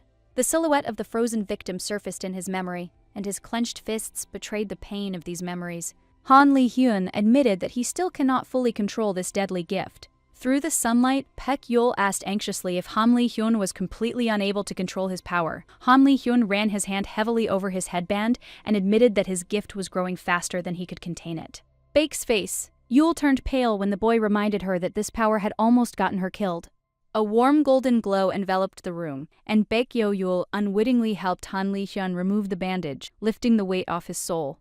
The black cloth lay on the bed, and Han Li-hyun bitterly admitted that one mistake had almost cost Baek the Yule of life. Han Li-hyun hung his head, tormented by guilt, as beads of sweat rolled down his pale face. Baek Yul hastened to reassure the boy, smiling brightly and not allowing him to drown in self-flagellation. Li-hyun's surprise, his deadly gift had no effect on the girl sitting next to him. In a bright room, he explained that his gaze kills everyone without exception: people, animals, and monsters. Baek Yul excitedly raised her thumbs up, declaring herself the first person to break this rule.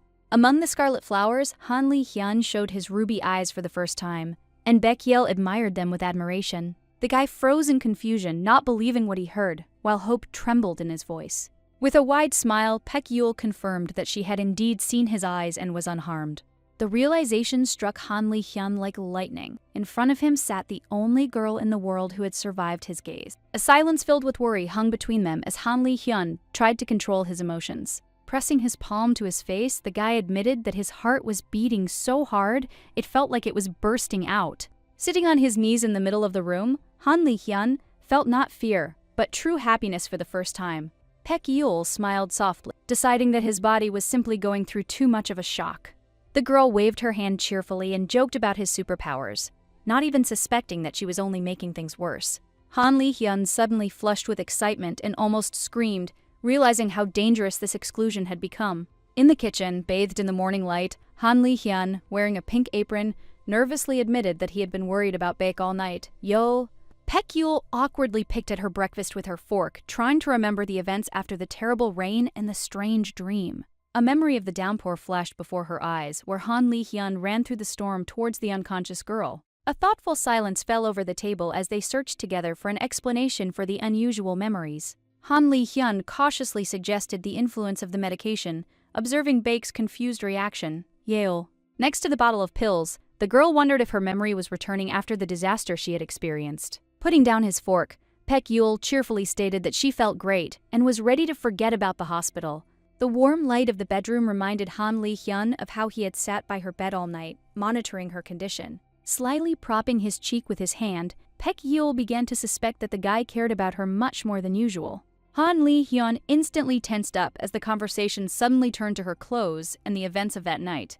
In comic panic, the guy waved his hands, justifying himself by saying that he was only acting for her safety. Han Li-hyun, blushing to the ears, blurted out a long explanation about wet clothes, telekinesis, and a life-saving blanket. At breakfast, Baek Yul awkwardly admitted that she completely trusted Han Li-hyun, and the guy froze with a stone face in surprise. Turning to the window, Han Li-hyun thought gloomily that without Baek Yul, his life would have long ago turned into a disaster. In the golden glow of the flowers, the girl sincerely thanked him for saving her, giving him a warm and carefree smile. Han Li-hyun froze in embarrassment when Baek Yul hugged his shoulder in a friendly manner, not noticing his nervousness. Plucking up her courage, the girl asked to show her eyes, because now there were no longer any old fears between them. Beaming with curiosity, Baek Yul came so close that Han Li-hyun almost lost his composure. Lowering his head, the guy quietly inquired about the reason for such persistence, trying to hide his embarrassment. Anxiety appeared on his face, and confusion in the face of the girl's unexpected attention sounded in his voice. Baek Yul confidently stated that she had trusted him for a long time and wanted to see the world the way he saw it. She added with a smile that friends are obliged to support each other, even in the strangest situations. At the table, the girl emotionally urged Han Li-hyun to stop hiding and let someone be near him. Li-hyun's lips softening his cold image. Baek Yul froze in surprise when she saw that rare smile, which instantly made him even more attractive. Baek Yul called out to Han Li-hyun, but out of embarrassment, she immediately buried her face in the table, hiding her burning cheeks. Han Li-hyun suddenly leaned forward and called out to the girl in alarm, frightened by her sudden reaction. Without raising his head, Baek Yul quietly apologized, admitting that she had gotten too carried away with her thoughts.